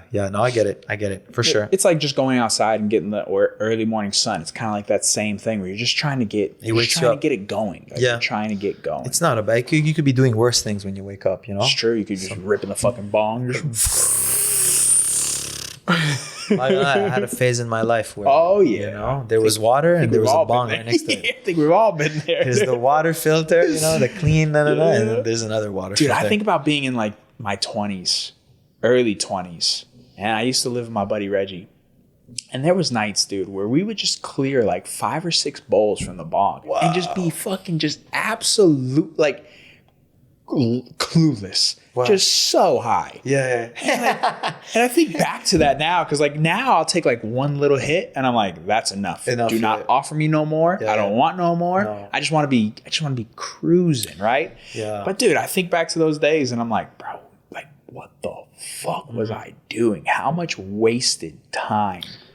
Yeah, I feel like, it was there for a reason, bro. You did it for a reason. It's okay. It's a You phase. just sit there and watch TV, bro. Flushed out of your system. Or play video games. Yeah, because people are going to find outlets one way or another. Sure. And everybody goes through, like, you go through something, right? But it's like, I just think back on it and I'm just like, dude, how did we even function? Good question, man. Like, I mean, 5-6 bowls. Like, That's you're going through crazy amounts. 5-6 bowls, 2 guys. Yeah, just going nuts. That's bro. insane. It makes no sense. That's cardio right there. That's like, forget the air bike, brother. That's your cardio right there. That's why my cardio is good. Dude. Yeah. It's one of my things. There you go. There's the secret, guys. Yeah, you heard it here first. Pay attention. You guys. Learn something tonight. Yeah. Dude, how was it training at Tristar? Tristar was amazing, man. In the beginning, I was freaking getting my ass whooped, of course. It was the era where, like, GSP was... When I started, he was making a comeback from his ACL surgery. Okay. So he was getting ready to fight Carlos Condit. Yep. Yeah. Yep. And I was just getting started. I was pretty good. I told you I played soccer before. That's the year, like, transition. I was like, I'm pretty tired of soccer. How old are you at this point? 19. Okay. First time I got on the mats was 19. Okay. Then I trained for like half a year. And then after that, I stopped. I was like, whatever, man. Really? Yeah, because I was going to school. I was trying to go into exercise science. Okay. And students went on strike that year. Forget why, man. It was a strike, big strike. Students were like, I think they were like being charged too much or something. So the semester was a lot shorter. And I was already a terrible student. Like, bad. In what way? I would just go to the gym instead. I would just go lift. I'd go to practice instead. I'd go find the school that had soccer practice and I'd go practice with them. I'd just go find, because anytime there was like access to indoor gyms, I was like, man, this is a golden opportunity for me to train. You know what I mean? Yeah, interesting. So, because wintertime, you can't, like, there's limited access to like soccer courts. It's like freaking snow everywhere. How are you going to play? Yeah. So I would just skip like classes and, just to train. I just wanted to be an athlete. I didn't want to listen to the guy talking to me about freaking Plato or whatever philosopher. It was so funny, man. The teacher and I, we had this like chemistry, he'd like, they give away papers to us to read and everything. Me and my friends and I, we'd like always sit all the way in the back, all the way in the back of the class. It was like an auditorium. Is that a word? Yeah. Yeah. He'd look at us. We'd look at him. He knew, like, there's no point of me going up the stairs and giving him the papers, man. There's no point. I swear, like, there's like, end of the year, he wouldn't even go up the stairs. He knew. He's like, all right, these guys are just not gonna waste it paper. Gotta save the planet. You know what I mean? Trees, yeah. Yeah.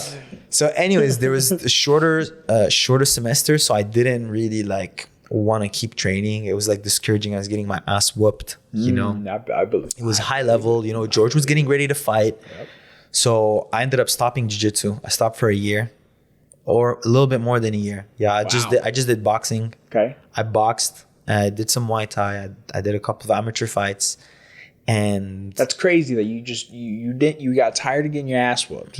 So that you just went to another combat sport. Yeah. I felt like boxing, striking was a little bit easier to pick up for me. That's because fair. of the footwork. It definitely is. The footwork from soccer felt like pretty it translated a little bit better, And it was crazy because I remember wrapping my hands and there was like Murillo Santana was there, Reinhold was there, Braulio Estima. They brought John, I believe. They had like all these skills and I was boxing, man. It was like, imagine like crazy. Imagine I had locked in like a year and a half earlier and gotten exposed to like, the blue basement even before. Yeah. Dude, that room is crazy. Bro, I think Firas has one of the best YouTube channels. He does. I love listening to him. His roll breakdowns that he does, where he'll roll and then he'll do a voiceover. I feel like it's some of the most I've ever learned. Serious. Watching, like when I watch something, there's just something about the way that he breaks it down with his thought process in the moment, and you can also see it in the moment, but it's happening while he's talking. It's just different than an instructional, and it's so good. I was lucky, man, to get Firas at first, and he's like, Was that the first jiu-jitsu? What are they? So did you know what you were walking I had into? no idea. No, I knew GSP because they have he does a lot of commercials for like sports stores and everything. So when I'd go like buy new cleats or shin pads for soccer, I would see GSP and I'd be like, okay, well, this guy's fit, Under Armour and things like that. I was like, you know what? Let me, if I can stay in shape doing martial arts, let's try it. But I didn't know. I had no idea. It was like this thing that was one of the best gyms in the world. It was gonna connect me to the blue basement one day. I had no idea that was something that could happen, Dude. And the level was really high at Tristar. Is the teaching, like the things that Firas shows still. Like I remember going for Mother's Day not too long ago. Beast, man. Firas, like so in like. Dude, you watch him roll with people, and he's so good. He's good too, man. He's so good. Mm-hmm. Yeah, and what's it called? He's the same with striking, with wrestling. I've seen him. Muay Thai, with other arts. So it's like he's really knowledgeable in other things. The only other person I know that's high level in those things like him is John. Yeah. John also, like, of course, now his body's mangled up, but when he'll coach striking, when he'll coach gi, when he'll coach different things, like the depth of knowledge is crazy. It's insane, dude. Yeah, it's. I went from Firas, who's incredible in his own right, then to Danaher. Yep. So how did this transpire? Smooth transition. Such a smooth transition. Because a lot of the ideas and the ways they were breaking down and the terminology was very similar. Did Firas train under John? Who did Firas? Yeah, he trained under John. He would go with George. They would go to the blue basement, train for like a weekend, go practice that and do that back and forth. What was the trip back and forth between that? The trip, I feel like, I don't know if they drove or they took the bus or they flew, but I know the bus is a mission, man. Bus, really? You're losing a day just on the bus. Yeah. It's brutal. What about train? Is there a train that connects? The train is even worse because it moves slow from start to finish. It's a nice view, but it's taking all day.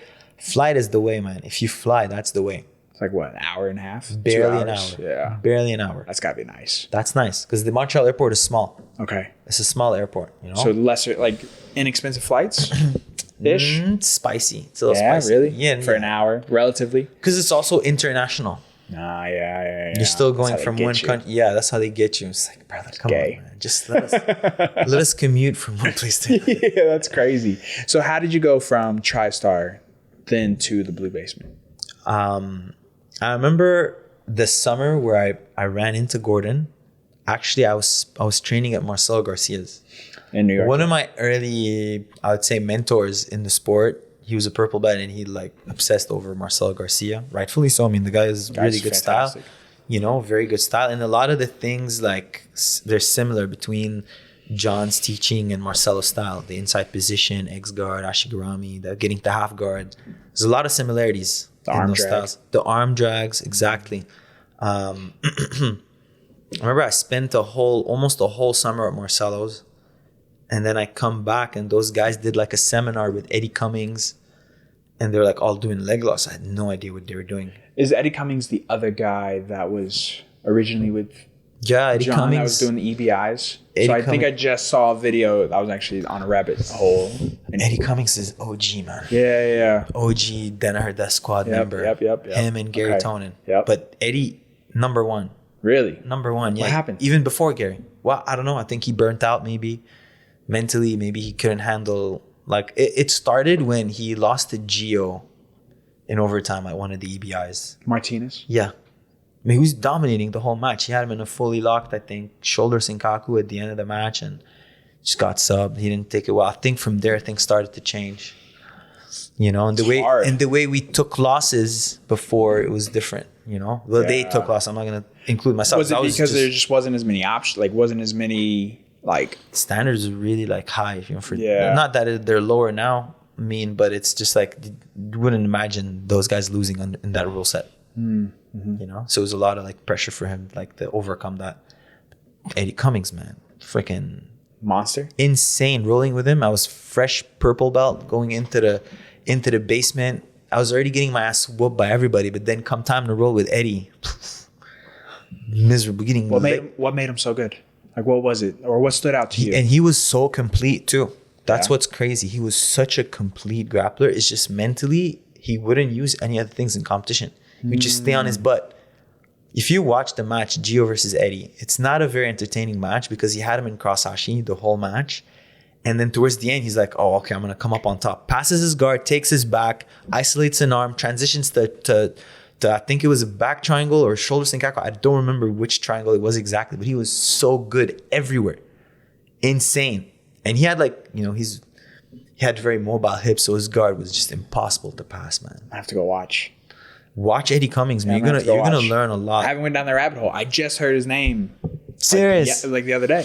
Oh man. Yeah, He's yeah, an OG, I'm gonna man. have to. I was actually already planning on going down that rabbit hole of those EBI matches. Yeah, you Like should, man. old Gordon. Old Gary. Yeah, old Gary. Old yeah. Gary Tonin. Yeah. There's some insane matches in those EBIs, man. Hell yeah. People don't know about. EBIs are fun. They're fun to watch. Lachlan did pretty good at them. Yeah, Yeah. Lachlan did pretty good at them as well. I believe it. I remember there's Gary versus Lachlan there. You can see Gary versus Lachlan. Ooh, okay. That's where start I there. started obsessing. We'll start there. That's where I started obsessing with the side triangle. Really? Because I saw Gary hit him with the side triangle. Yeah. The Yoko Senkaku. Yep. Since then, it's been one of my favorite submissions. I remember watching that match like it was yesterday. And when you're saying a side triangle, are you talking about like from top crucifix, like from? It's like when you have a kimura, let's say yeah. from like a side control, you isolate him, get a kimura, turn him, And then sliding that leg. slide that Yeah. foot in, and you go side triangle. Yep. Yeah. I don't remember if that's the exact setup he used, but I won a tournament like that last year in gi it's the best. from a crucifix. Yeah. Right into And then you Komar trap the- grip right into the Boom. triangle. Yeah, 'cause I got big Underutilized. legs, dude. So when I get the triangle locked in, it's fucking tight. It's so hard to get out of the Tight. side triangle. Yeah. Very hard, man. Yeah. It's a pin too. My favorite right now is the ankle senkaku. That shit is tight. It's tight. Yeah, especially like if you have big legs, it's a good one. If you have like big legs and you're going against the guy with the huge shoulders, Yep. it's a good Your triangle. fucking heel and like ankle bones just driving into their throat. But you will love to watch Eddie's matches at EBI. But my personal favorite is Gary. Yeah? 100%. It's because you're an escape artist, just like he is. But that's who I watched. Is that where it That's- came from? Yeah. How did you become this Watching escape Gary. master? Watching Gary, and then also the way we trained, it was a lot of positional. And then before Craig left, I would partner up to drill with Craig a lot. And so every day I would try to escape mount from Craig being Just on with top. Craig on top. And he was big and strong and thick. Yeah. You had it all, my guy. You know what I mean? So I was just forced. And I remember when we were in Puerto Rico, the room was so tough. There was it's so hard to get like, you talk about, hey, That's like a crazy room. these guys, and it was tiny room, Yeah. tiny ass room with just the craziest level, man. Remember some days I'd have Nicky Ryan, then Craig, then Nicky Rod, then Gordon, then Gary. This was like one session. Yeah. One Just session. A normal day for you too. Normal day in the heat of Puerto Rico. Yeah. And usually Mad. you just want one round with somebody like that. Every other day. Just fucking You don't need that crazy level of insanity. dude. It was the craziest. The training in Puerto Rico was insane. The room we had. I remember when we would do open rounds, John would have more than half of the people sit and watch. Just because there was no space. And it was just the guys competing. So you had to pick someone, and sometimes there was nobody. You pick one of the, all right, you pick someone. We pick each other. Like, fuck. Let me pick someone else. Sometimes you can't say, yeah. Who's picking people for you? John lets you. usually And pick choose, people. yeah. That's one thing I really like about John, man. Trust you.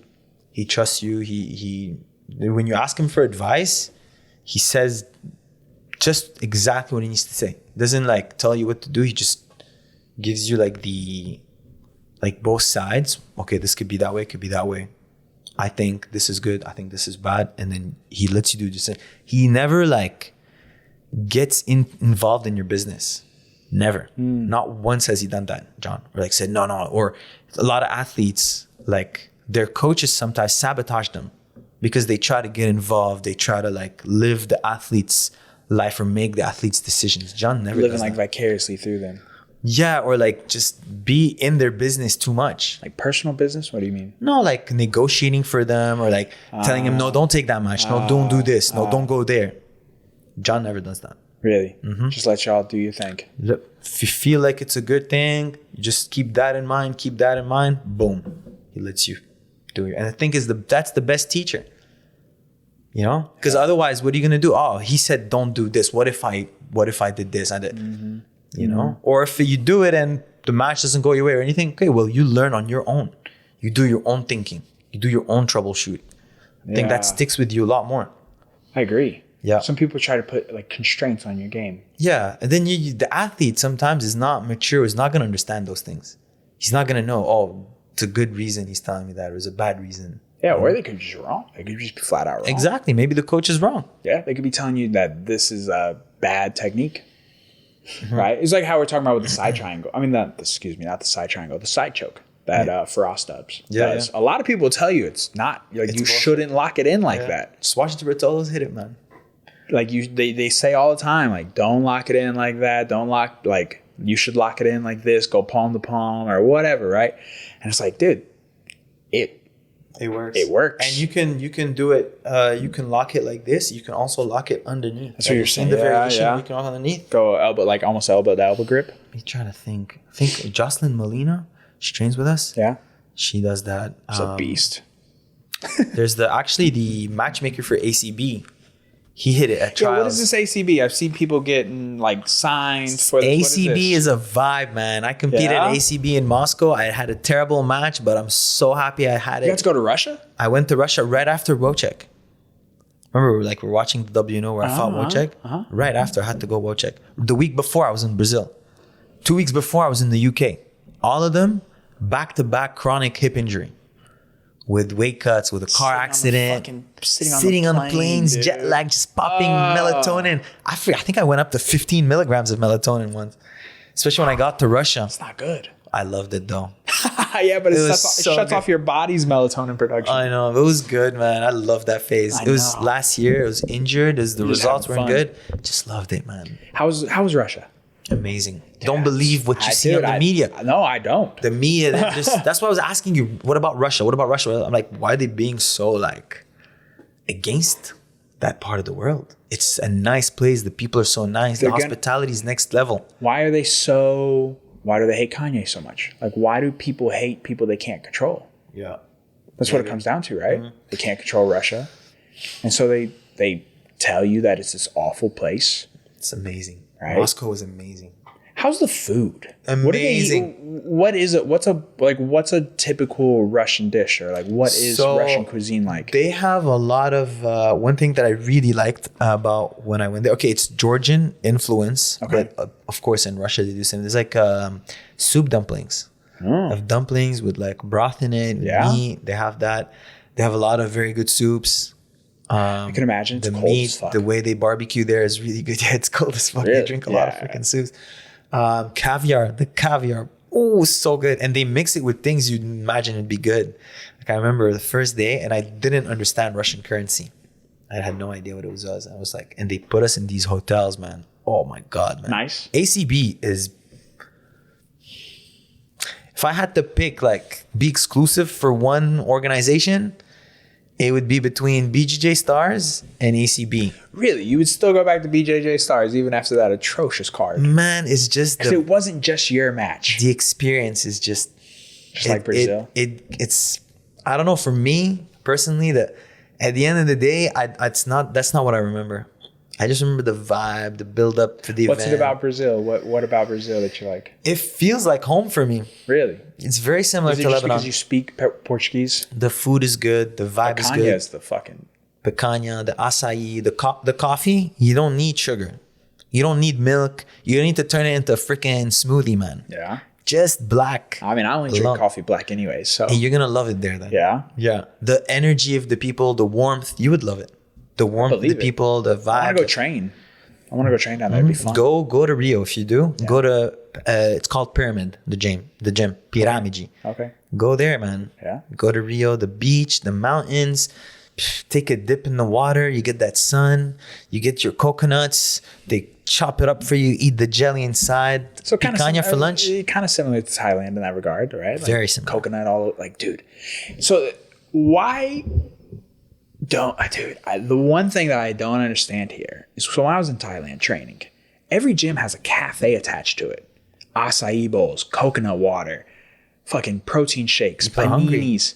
Yeah. Why the fuck is that not a thing here? It has to probably come down to the amount of regulation and bullshit. Regulation, permits, expenses, and things like that. But it would make life so much easier. It's so like they have to be separate businesses. We're lucky at Kingsway. Right next to it, there's the smoothie TFN. place is legit. She's really good. Yeah, Yvonne. Their smoothies are good. Austin. And she sells raw milk. Dude, I love it. She sells fish too. Did you know? Really? Really good fish. Like you a raw milk guy? Yeah. I have a half a gallon in the fridge. I got some right from now. Yvonne the Don. Some with the cinnamon rolls, dude. Oh my god. Oh, bro, why is it so much better? It's so much better. What, the raw milk? Yes. It tastes better. Maybe it's more like fatty or something. It's just creamy. It's like a dessert. It is. It's delicious. It is. But I think like you said, is the expenses, the regulations. It's bullshit, dude. Cafes, it should be attached to the gym. I should be able to walk in before jiu-jitsu and order espresso. I should be able to get my fucking coffee right there before I step on the mats. Right there. Right there. But yeah, man, to tell you, like to answer your other question, like the caviar in Russia is really good. Yeah. The fish is really good there. The food was I mean, I didn't get to go out too much. Because how long were you there for? A week, or even more, 8 days. Oh, okay. And they put you in this freaking fancy ass hotel, man. They change your toothbrush every day. It was during winter, man. The floor, the bathroom floor is heated. Heated, brother. Ooh. No need for socks. Ooh. Forget about your socks, brother. No socks. Don't need it. Hell no. Nah. Amazing, man. It was just a good experience. That's what I remember from these experiences for me. Yeah. You know, like the Polaris when I went to Bournemouth, the week I spent in Sao Paulo in Brazil, you know. So a lot of times I just take it. I'm like, I don't care, man. Because you get to go to this place. I get to enjoy life. You've gotten to see the whole world. Yeah. And I learned from the matches. I learned from the matches. And guess what? I know if I take it, if I'm doing okay under those terrible circumstances. Imagine now, 3-month camp. I'm going to go into ADCC with no distraction, nothing. Great. Imagine how much better I'm going to perform. So it's like, I know how I can do with the worst conditions. Imagine with better conditions. Yeah. Whatever, man. It is what it is. Dude, I mean, that's a beautiful perspective. And I'm sure it helps you be a better coach. Yeah, because I have so much different styles. I have so much more experience, so many more setbacks that I can relay. I can relate with my students. People want to feel like relatable to you. You know what I mean? Like, oh, this guy's kind of similar to me. I can learn from him. I can hear from him. You know what I mean? Yeah. He's not this physical specimen. Like, I'm not this crazy flexible guy. I'm not this crazy athletic guy.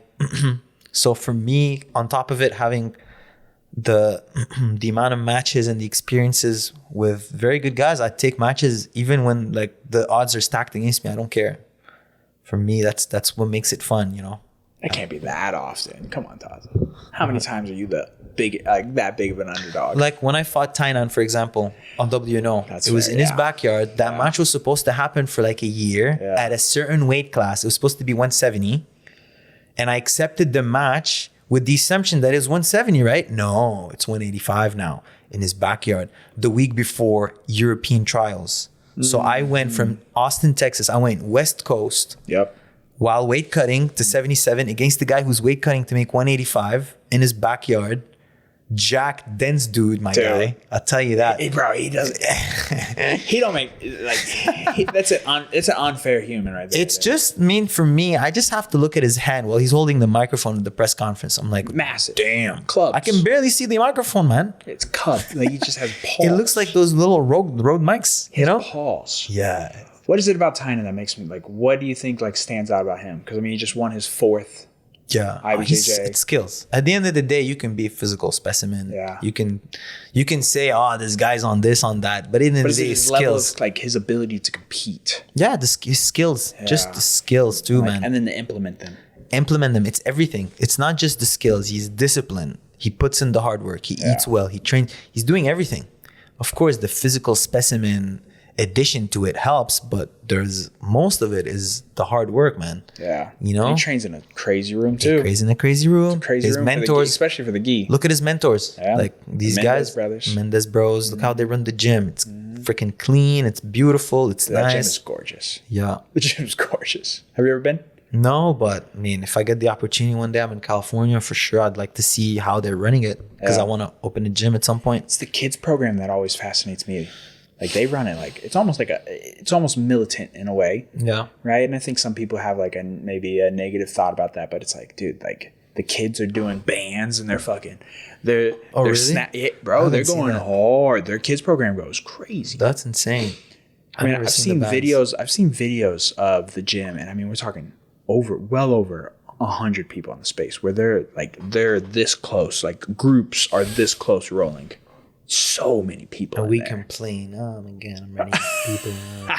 Shut up. People get entitled, man, fast. If you don't put people in check, you give them an inch, they're gonna get entitled. I've fast, noticed man. it's you might be able to relate to this a little bit.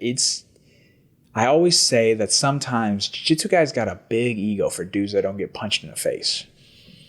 Yeah, students, beginners, or like people that don't know any better, or like they just get a little taste of like improvement or a little bit of success in the gym or in competition, and then all of a sudden the ego reaches the moon, brother. Moon and back, brother. Relax, man. Relax. There's people who've put in way more time than you know what they're talking about. Yeah. Listen. Yeah? Listen to what some people have to say sometimes.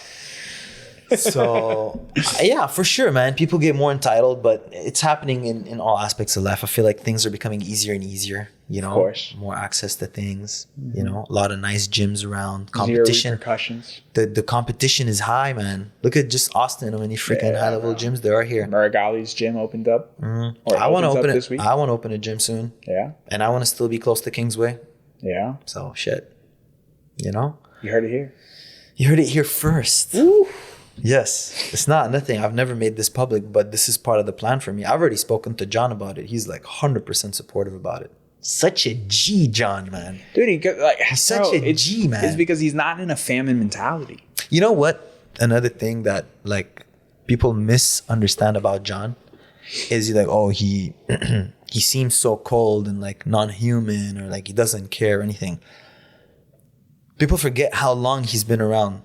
Yeah, way before Eddie Cummings. Way before. He was in the blue basement when it was not even in the basement. It was like upstairs in the. I didn't even know what UFC was when he was in it. So he's seeing a lot of people come and go. And one thing you have to, obviously in life, it's like that. But in martial arts, especially because you build those tight bonds with people that you can't imagine them ever ending. But he's had to see so many people come and go and leave, and people he was so close to, that it's like he just accepts it as it is, and deep down he's just like another normal human being that cares, and That's a beautiful way to put it. It's true. people come and go, and you have to be, and I see it everywhere I go, man. I've taught seminars in so many countries. I've been doing this for a decade, traveling to gyms, and I hear people's problems, and I hear their drama, and I hear their little drama with this guy who left and opened his gym and did this and did that. People get really butthurt. They butthurt but they're so butthurt because they were so close at one point, and they don't want to see this person leave. It comes from a good place, You think so? Like every time? Because I think not every time. Of course, there's bad intent or things like that, but I think because it was good at one point, that the heartbreak of it becoming bad. I don't know if it makes sense. I mean, sometimes it's almost just, like, sometimes they also just like, they're spiteful. They think you're going to steal some of their students. Yeah, that for sure is. And I think what you're saying about John is a beautiful thing, because it's like, he's not acting in a famine mentality. Look how many of his students have gone and opened up gyms just here in Austin. Yo, like 20 minutes away, 15 minutes away. But he understands how good he is. And no matter what, yeah, y'all might go open up another gym, but y'all are going to train under him still. You're going to learn there still. Like, you're still going to be there, right? And so it's like he understands this because he understands how good he is, right? Whereas there's other people who don't either have that self-belief or they're just not that good at it. And so then when somebody wants to go open up their own gym, they get very insecure. Maybe. Yeah. Because then they're like, oh, well, you're going to steal these students or whatever. It's like, no one's stealing nobody. They're just if they going. choose to go there, it's because that's just who they rocked with. There's a reason. And you need to either look at yourself and be like, why didn't they choose to stay here? And you should always just be focused on yourself and improving yourself. Yeah. But some people start to then blame, oh, well, it's only because Muragali went and opened up a school over there. That's the only reason why our students left. Or whatever excuse it is, right? But at the end of the day, that kind of mindset doesn't get you anywhere. Dude, at the end of the day, I think when you open a gym, your goal should be to introduce people to the sport.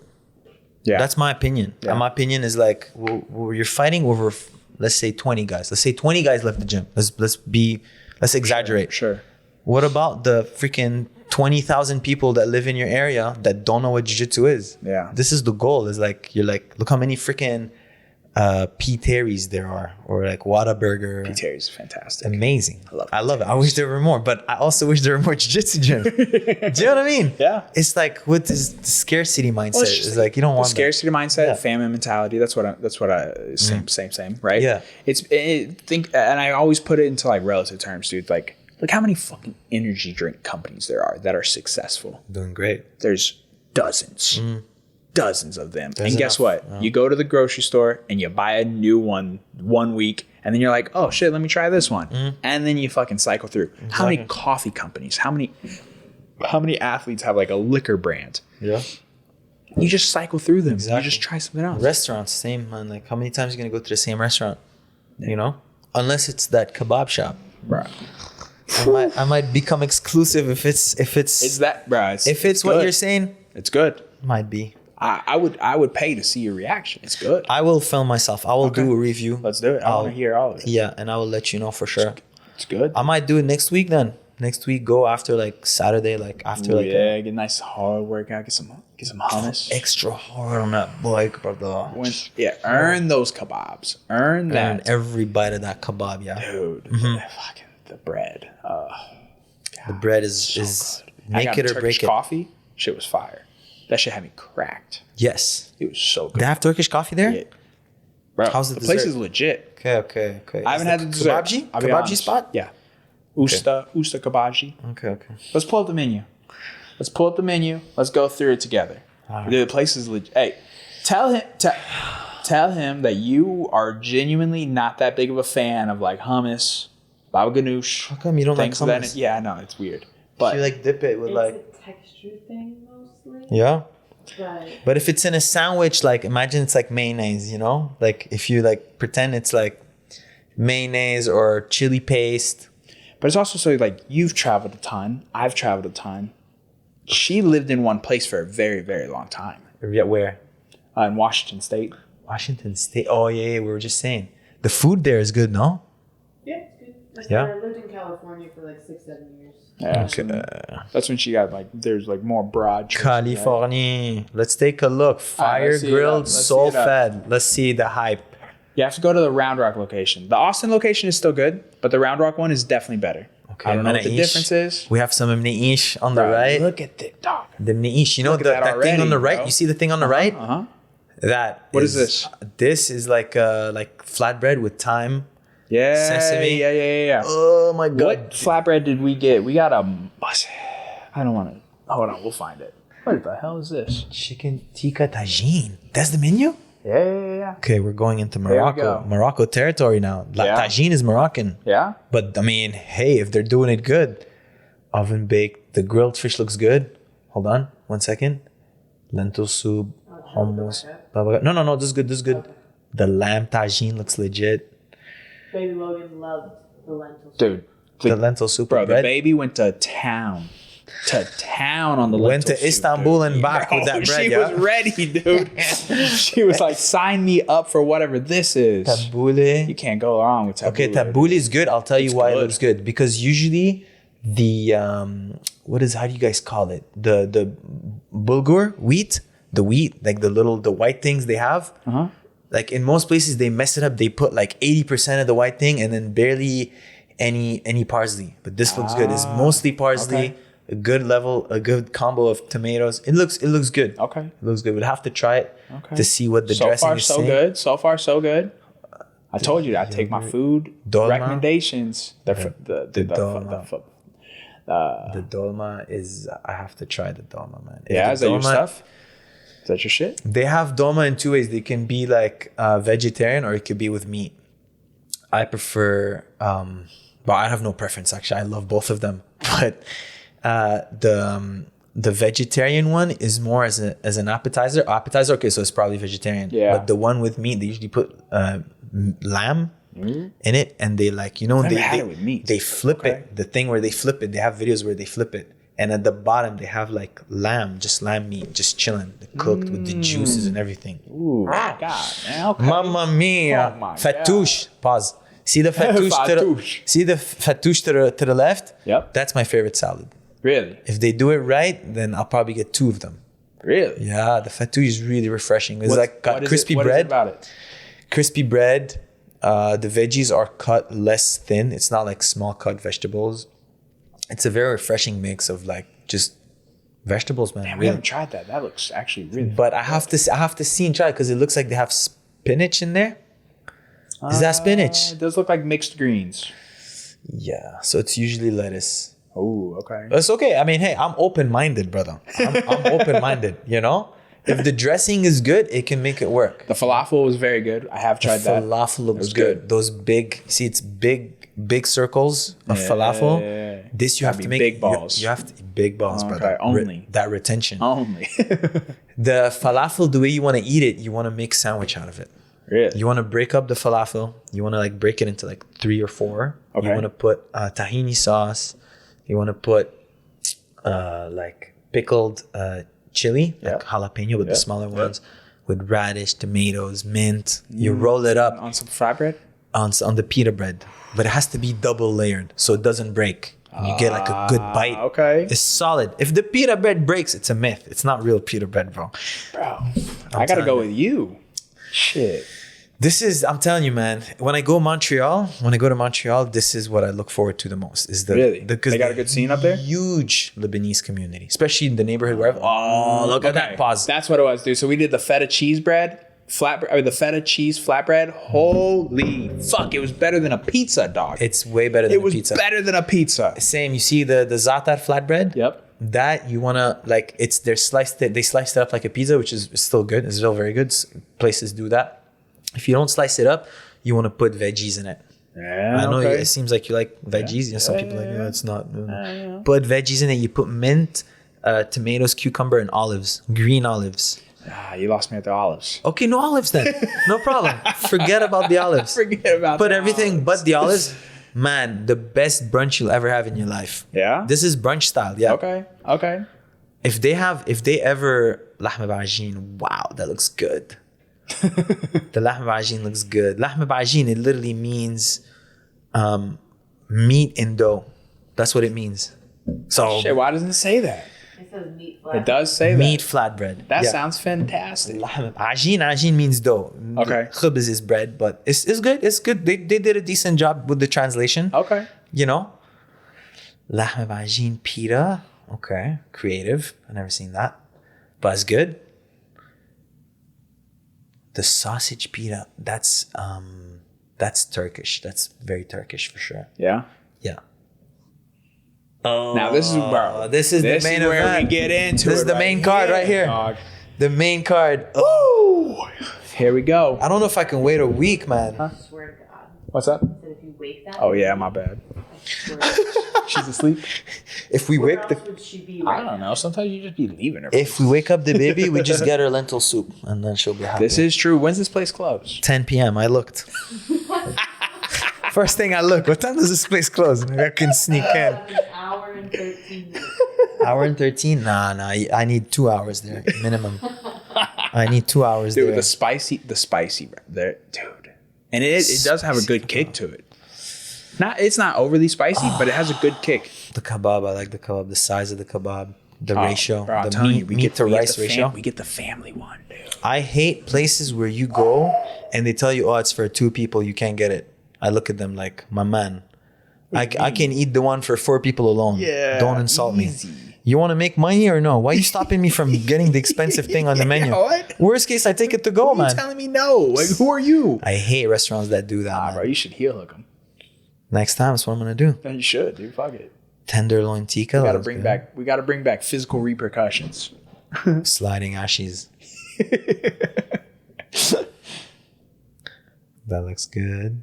There it is. But yeah, this is what, dude. The This pound. is where we go, and it's served, dude. The whole platter on the bottom is a flatbread. My mouth The is whole watering. thing, bro. The whole thing, dude. My mouth is watering right now, man. The whole thing, Taza. Just thinking about taking a bite of spicy bread with that This is the chicken. one that we usually get. The sharing barbecue. Do they have garlic sauce? I haven't seen garlic Yes, sauce. they do. They have garlic Yes, sauce? they do. And they also have this delicious green spicy sauce. Maybe you know what this is. But it's like a green I don't. sauce. It's almost like a Chimichurri? No. Similar? No. It's more like The a sandwiches, like the a burgers. crema, like a avocado crema This right that you here, put on. mango smoothie. That's her shit. She likes a mango lassi, bro. Mango lassi is good. That's her Okay, so shit, it's like a mix. There's like... I'm looking to see if they have baklava. Hold on. I'm looking to see if they You have. passed the baklava. No, I know. I didn't even know they had freaking. Dessert? I didn't even know they had crepes. There's a crepe place at the Man, farmers I'm market. so hungry, Yeah. Yeah. Fire. The crepe at the farmer's market? Fire, bro. Next week. Well, no, next week after. The week after. It's ran by my homie Muhammad and his wife Leah. Muhammad. Yeah. I don't know any... I barely know any Lebanese people here. Or Middle Eastern or whatever he is. We're guessing he's. If we had to guess, I don't know. Moroccan? He's a little lighter than you, skin tone wise. But you're also tan. I'm telling Sun. you. Yeah, man. Like You you getting out said, in the sun, wake bro, up you 20 know. minutes in the sun. Freaking grew up on the East Coast with no sun. I see the sun every day here. People take that thing for granted, man. It is true, but it gets fucking hot. Yeah, electrolytes. You got that relight. You got that high level salt, man. Ah, I sweat so much. You double up then before sweat so and after, much, and then you dude. take a nap. I just like my clothes. Like it just like I do so much No laundry. clothes, dude. man. That's fair. Cotton undies. Cotton The undies. cotton? Undies for your sack is better, no? I don't know, dude. I think it's shrinking your taint. The I think your asshole and your balls are currently getting closer. serious I think so. from the cotton. I think so. Isn't cotton good for them? I don't know. Cotton's from a plant. Hey, I don't know. This is what you need to pull up I next. think it is. I think it is polyester. It's polyester, man. Yeah. Because I don't What care. do My undies use? Do I need to change? Do I need to switch? Is my balls and asshole getting closer? probably if you're using polyester, yeah. All my undies are cotton, 100%. Really? Yes. For What that, do you wear to train? spats, unfortunately. Yeah. But Didn't hear what I said. What'd you say? I said, you said, are my balls and tank getting closer? And I said, that just makes it easier for me. less, Less distance to travel exactly. Yeah. Convenience. It's like Convenience it's like sells, bro. Manhattan. You It go sells, downstairs, you got the delis right there. Dude, what are these wraps? What are these? The wraps is good. It's like shawarma Like a style. shawarma, yeah. Shawarma style, yeah. It's good. It's Bro, good. when I was in New York, It comes down to the bread. Comes down. Just stop at any of those stalls, get some freaking $5 get some beef over rice, bro. With the $5. spicy sauce. with the My soda. God, bro. $5. That's it. $5. It's so Only. good. And like the serving size is crazy. Crazy. And it's baby. cooked. Hooking it up. There's no It's contamination. delicious. Nothing, brother. Never It's got delicious. contaminated. Nothing. It's so good. The Middle Eastern food be good, dude. Oh my God, man. That's what I miss the most. That's why I'm going Lebanon first thing after ADCC, man. That food, it's gotta be so good. I'm gonna wake up, spend Monday there in Poland. Tuesday, I'm getting on a flight to go land in Beirut. Tuesday, I'm landing in Beirut. I don't care. What's the first dish? What is it you're craving, dude? Food wise. that flatbread I showed you? Yeah. I'm gonna probably get there at night. I'm gonna wake up and I'm gonna have that And for breakfast? for breakfast. What are you gonna put on it? all the veggies. Yeah. The veggies for sure. And then for lunch, I'm probably going to go to this place called Biblos. I'm going to get fish. They fry it with all the sides that you saw, the baganoush, the salad, the potatoes, all the... What kind of fish? It's melon, I think, or sultan. It's called Sultan Brahim. It's like a smaller fish they fry. You could eat it. Like, you don't even have to like open it, take the how you call it in English? The bones out? Yeah. It's not bones, is it? For fish. Like the cartilage. Cartilage, whatever. Yeah. You just eat it. Sometimes it's so small you can take a handful and just put it all in. I'll send you videos, man. Okay. I'll send you. But I'm doing it 100%. Every time I get discouraged to go there. People discourage me from going there. Oh, the war, the situation. You said it's been a while. Too long. Way too long, man. And my cousin just went there. He just went there now. Like now they're literally getting by. And he had the best time. Really? Yeah. All a myth, man. Well, I mean, most of it is, eh? Like, it is crazy. My guy. Well, we'll go. I'll go, and if I get stuck there, whatever. I'll be ADCC champ. Yes, you will. That's it. Who is it that not worried about is not the right word, but who is it that like tough opponent? Yeah, who is it that you're either really looking forward to, or someone who you think is going to be your toughest opponent? If Mika does it, it'll be Mika for sure. Course. I've had both times I had him first or second round. And with him, you just can't make mistakes, man. Yeah. I know it sounds like, oh, everybody says that. Sure. But with him, you give him a slight look at your back, he's on it. Yeah. He's got those limber legs. He can front pommel, front limp leg. Like, he can just throw hooks from when there's like barely an inch open. With him, you give him a slight back exposure. And with people, I usually like to play between back exposure and leg entanglements. With him, you can't play that game. Yeah, it's not you interesting. can, but you have to be, man, the timing has to be next level. You have to anticipate it even before it happens. But that's him, man. And then Wagner, of course, he's experienced, but I saw Wagner and Andrew Tacken, and it gives me a roadmap to beating Wagner. I see how you can beat Wagner after watching that match. Yeah, how so? The pace he put on him, the level of the amount of shots he took, the style of wrestling that he implemented. People want to play the hand fighting game with Wagner. Yeah. Andrew don't do that. Andrew just, man, if he catches your hand out of position, he's on your leg. He catches your hand out of, boom, he's already on your leg, and he's driving through that thing. So that high pace. A lot of the guys are going to be on all kinds of fruits and vegetables. So my plan is, obviously, I'm be coming in with less muscle mass and everything, is put a pace. Yeah. Put a pace, really man. Focus on your cardio. Don't even feel them out. Most of them, I know them. Most of them, I've competed against them already. I know most of the guys already. Does that help kind of just allow you to send it? Like, or you think it is just purely a mindset? Like, because this is actually an interesting conversation, because like when competing, like there is like people who are like, oh, fill them out a little bit. But then there's just some people that you go to compete with that just fucking, as soon as y'all slap boom. Yeah. I think now I'm at the point where I know most of those guys. I felt them once, even twice. Some of them I've competed against them more than once already, or I studied them, I've seen them. There's no surprise element to any of the guys in that division. I all know all of them. Yeah. I've competed against all of them, a lot of them twice, 3 times. So I know I have a very solid idea of how to approach every single one of them. Is there a match that you're looking forward to the most? Probably Mika. Get that one back. Get that, not one, get that win. 2 back. That'd be a huge win. Yeah, I'd love to. I mean, if they give him to me first round again, so be it. Yeah. You're going to have to beat him anyways. It is true. Might as well just get it over with. First time? Dude, the confidence you would have if you took Mika out first round, the confidence that you would have in the rest of the tournament would be unparalleled. 100%. And again, Mika, I've had 3 matches against him. And I know what worked. I know what didn't work. The thing with my last match against him, it was a little bit before when Mary Gali got subbed by Pixley. So when I heard the freaking stadium go crazy, it was so loud, man. It got like, the venue went insane when that happened. It was like, and it fired me up. I'm like, fuck. But for me, it doesn't work for me. Being in that mindset and being in that energy doesn't suit me in my matches. Not everyone performs very well with that, I like to be more in a neutral mindset, you know, where I'm putting a high pace, but there's no like, I want to get you energy or angry energy. It doesn't work for me. Some people it works. And I experimented with hyping myself up with caffeine and fucking heavy rock. It didn't work for me, man. It's not for me. Yeah.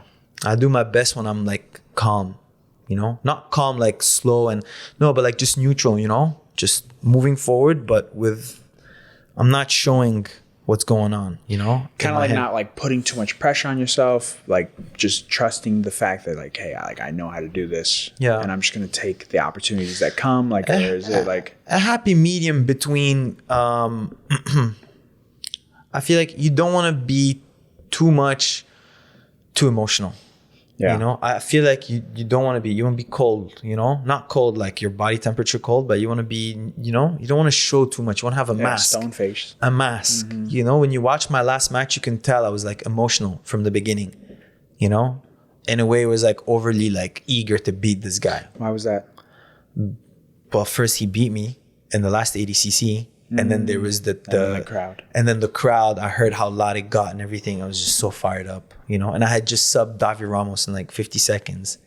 So it was like, I was so fired up. But that's a lesson for me. Like, for me, personally, you got to find what works for you. Yeah. For me, that doesn't suit me well. So how do you think you're going to better manage that this time around? My first match against him, I actually did really well. Picking up single legs, winning the hand fight. And every time I competing against him, I win the hand fight. I'm able to move him around in the hand fight. You know, I'm able to make him carry my weight way more on the feet than he does. It's just my work weight was higher in the first time that I fought him. You know, didn't have any emotion. I don't know who, like I knew who Mika was, but it wasn't like, he hadn't broken onto the scene the way he did, the way he was in the last ADCC, for example. Yeah. You know, I guess I'm more so asking like, how are you going to manage like the mental side of things? Like what happens if the stadium does get refired up like that? What is it that's going to be different this time? Last time I competed is the best mental state I was in. Why is that? Best mental, because I had just gone from that second half of the year. I told you I went to Russia, to Brazil, all that. I was playing around with firing myself up and being super hyped up and everything. And then I had another match where I was starting to back off from that. It was a submission. No, not submission. Cage Fury.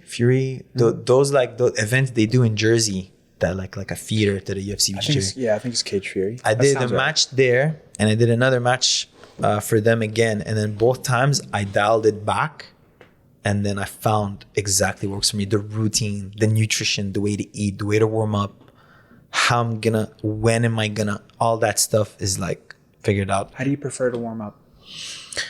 I like to slowly bring it up, you know, take a break. And then right before going up, I like to bring my body temperature a little bit higher. Just like basic body movements, inverting, Granby rolling, hand fighting a bit, you know, nothing too crazy. You don't do like a hard big round or nothing? No, maybe more of like a flow. Flow, yeah. Someone to move around with flow. Just practice. I like to start with like practicing breaking mechanics, things like that.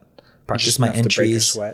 Practice my entries, practice my passes, practice my takedowns. So maybe like escapes too. Put myself in, depending on the opponent too. Sometimes I switch it up, you know. If I know the guy's like more of a wrestler, I'm gonna focus a lot more on, you know, scrimmaging and hand fighting and things like that. Guard, if I get taken down. You know, if it's more of a guard player, I know he's gonna pull. Practice more, you know, passing and things like that. So you adapt. There's no like, oh, this is how I warm up every time, but it's pretty much the same, like flow. Flowing, but then specific towards, you know, maybe the opponent. Yeah, and then what you're flowing in. The pace for me, I don't like to go too crazy.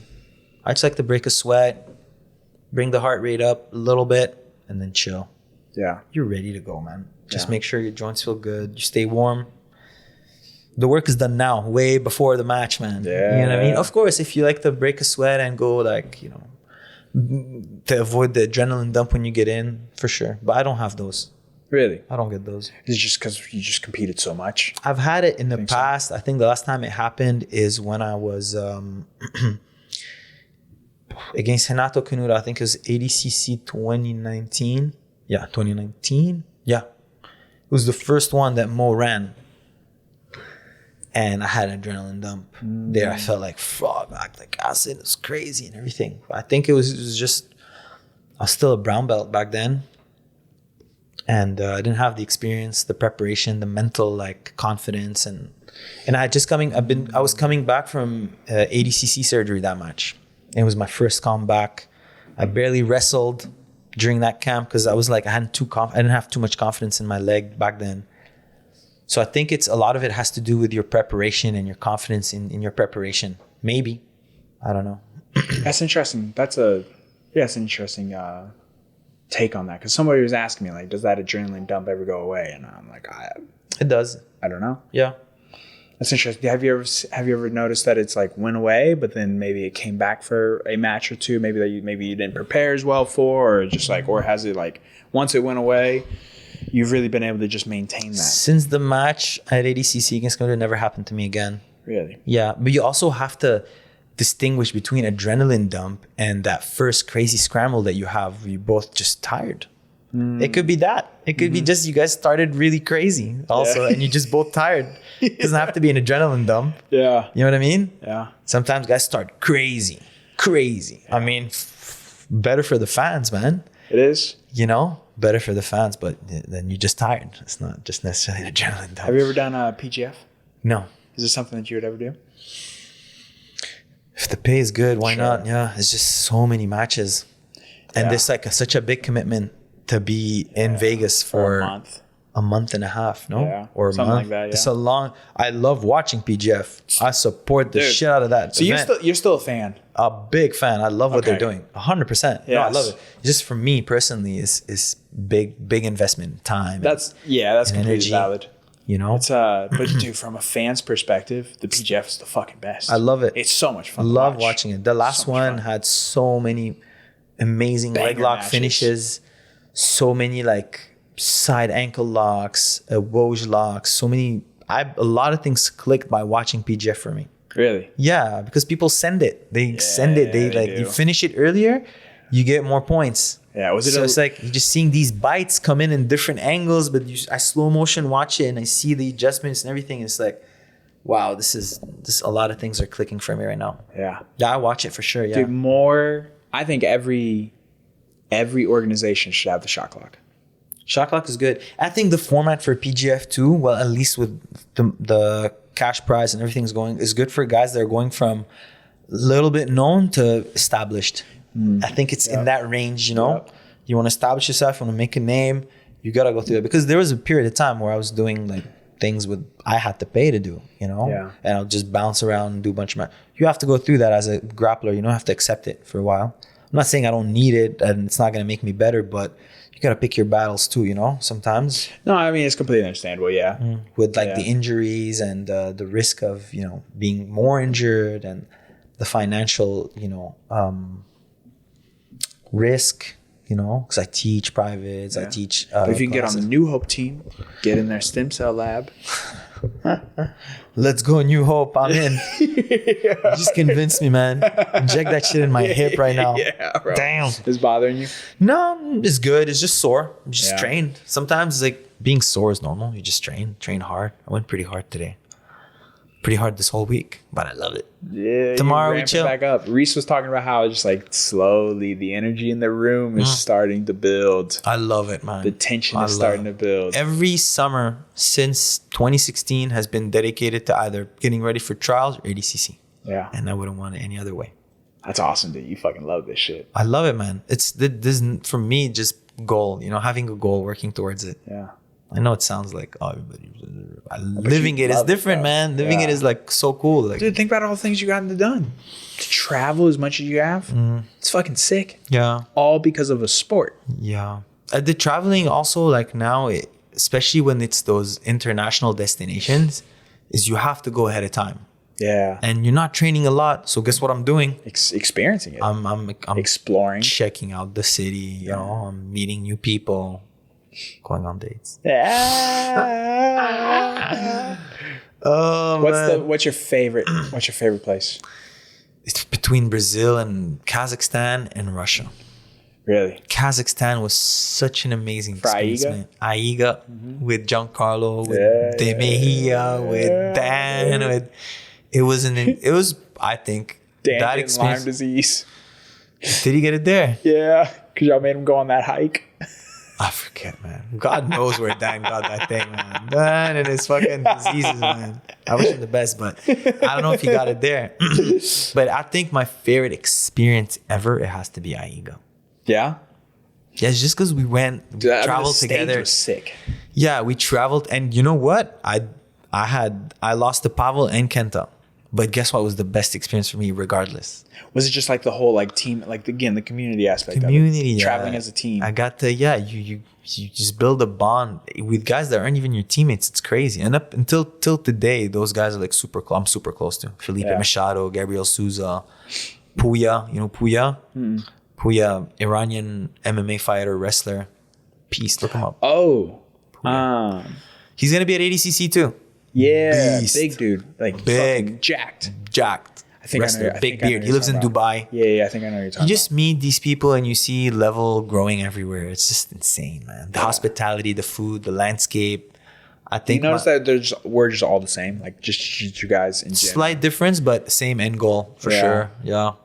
just like community aspects, appreciate hard work, supportive. Yeah. Yeah. Brazil, Kazakhstan, Russia. My favorite. Like competition. I think. What about your favorite food? Best place you've been for food? For food, I think Italy's up there. Yeah. Italy, Greece. Oh, really? Greece was really good too. Yeah? Yeah, like that. I mean, Similar. similar to the menu we just looked. Turkey was good, very good too. It was just a layover in Turkey, but it was really good too, man. Kazakhstan, the food was really good too. Really? Yeah, it was really What's good.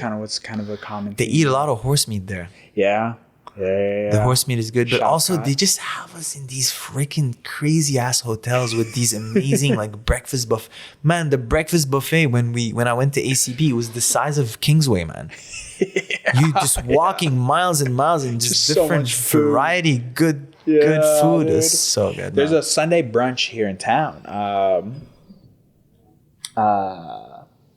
me, Travis. Steiner Ranch Steakhouse. Oh The damn. Sunday brunch. Fire. Man, I'm gonna have to write all these things down. You gave me so many good recommendations. Fire, the dude. kebabji, the food, the what's it called? The farmers market. Yep, the farmer's market. It's right next to you. It's right next to Kingsway. It's like 5 minutes. I used to live right there. Okay, I'll have to check it out then. Yeah, it's right there, dude. Bro, let's wrap this shit up. It's getting late. Yeah. Tell everybody where they can find you. Where they can- You can find me in Austin. Yeah. Come down to Austin, get some training in. In real life, that's where you can find me. I think that's more important, no? Yeah. I teach every day at Black Widow MMA and train every day at Kingsway Jiu-Jitsu. You guys can come get some rounds in. Online, Taza Garami, Just find me there. The information's there, That's it for now. And yeah, man, I look forward to re-listening to this episode. I think it was really cool, man. We traveled a bunch, I feel. Stories and whatnot. It's just how it goes. Yeah. It's just tangents. Good stuff, man. I love it. I'll have to re-listen. If it's like that, probably all the other episodes are probably really cool to listen to. They are. They're very much like that. It's just how my brain works. That's the best. Just one thing leads to another, and then I forget about the guy. I'm sure you asked me things and I didn't even answer them. I think I'll circle back if it was that important. Yeah. But if we go off on a tangent and then, I'll tell you afterwards. But yeah, we'll wrap it up. And dude, thank you for doing this, though. My Thank you pleasure. for stepping in on a late notice. You saved Short me. note. I step in on short notice. That's who I am. Man. Dude, That's how I you do. You saved my ass. Why? What happened? Did someone cancel on you? Yeah, someone had. Yeah, because he got booked for this weekend. He's a stand-up comedian here Oh, in okay, Austin, okay. and so he got booked, and so he's not here on the weekends no more. Oh, damn. And so then I needed someone to fill in because we filmed tonight, and then your episode would come out the following Monday. So like Reese's episode comes out on Monday, and then you'll be the following Monday. Okay. And so if you didn't do it, I wouldn't have an episode. And so gotcha. far, 42 weeks in a row, I got you, man. we've done it. So It was fun for me, man. It was fun for me. Well, I mean, what was I gonna do? Go home, lose at chess? Get know your what I mean? ass whooped. in Get my chess. ass Go whooped. to bed with your heart rate up. That's what I mean, bro.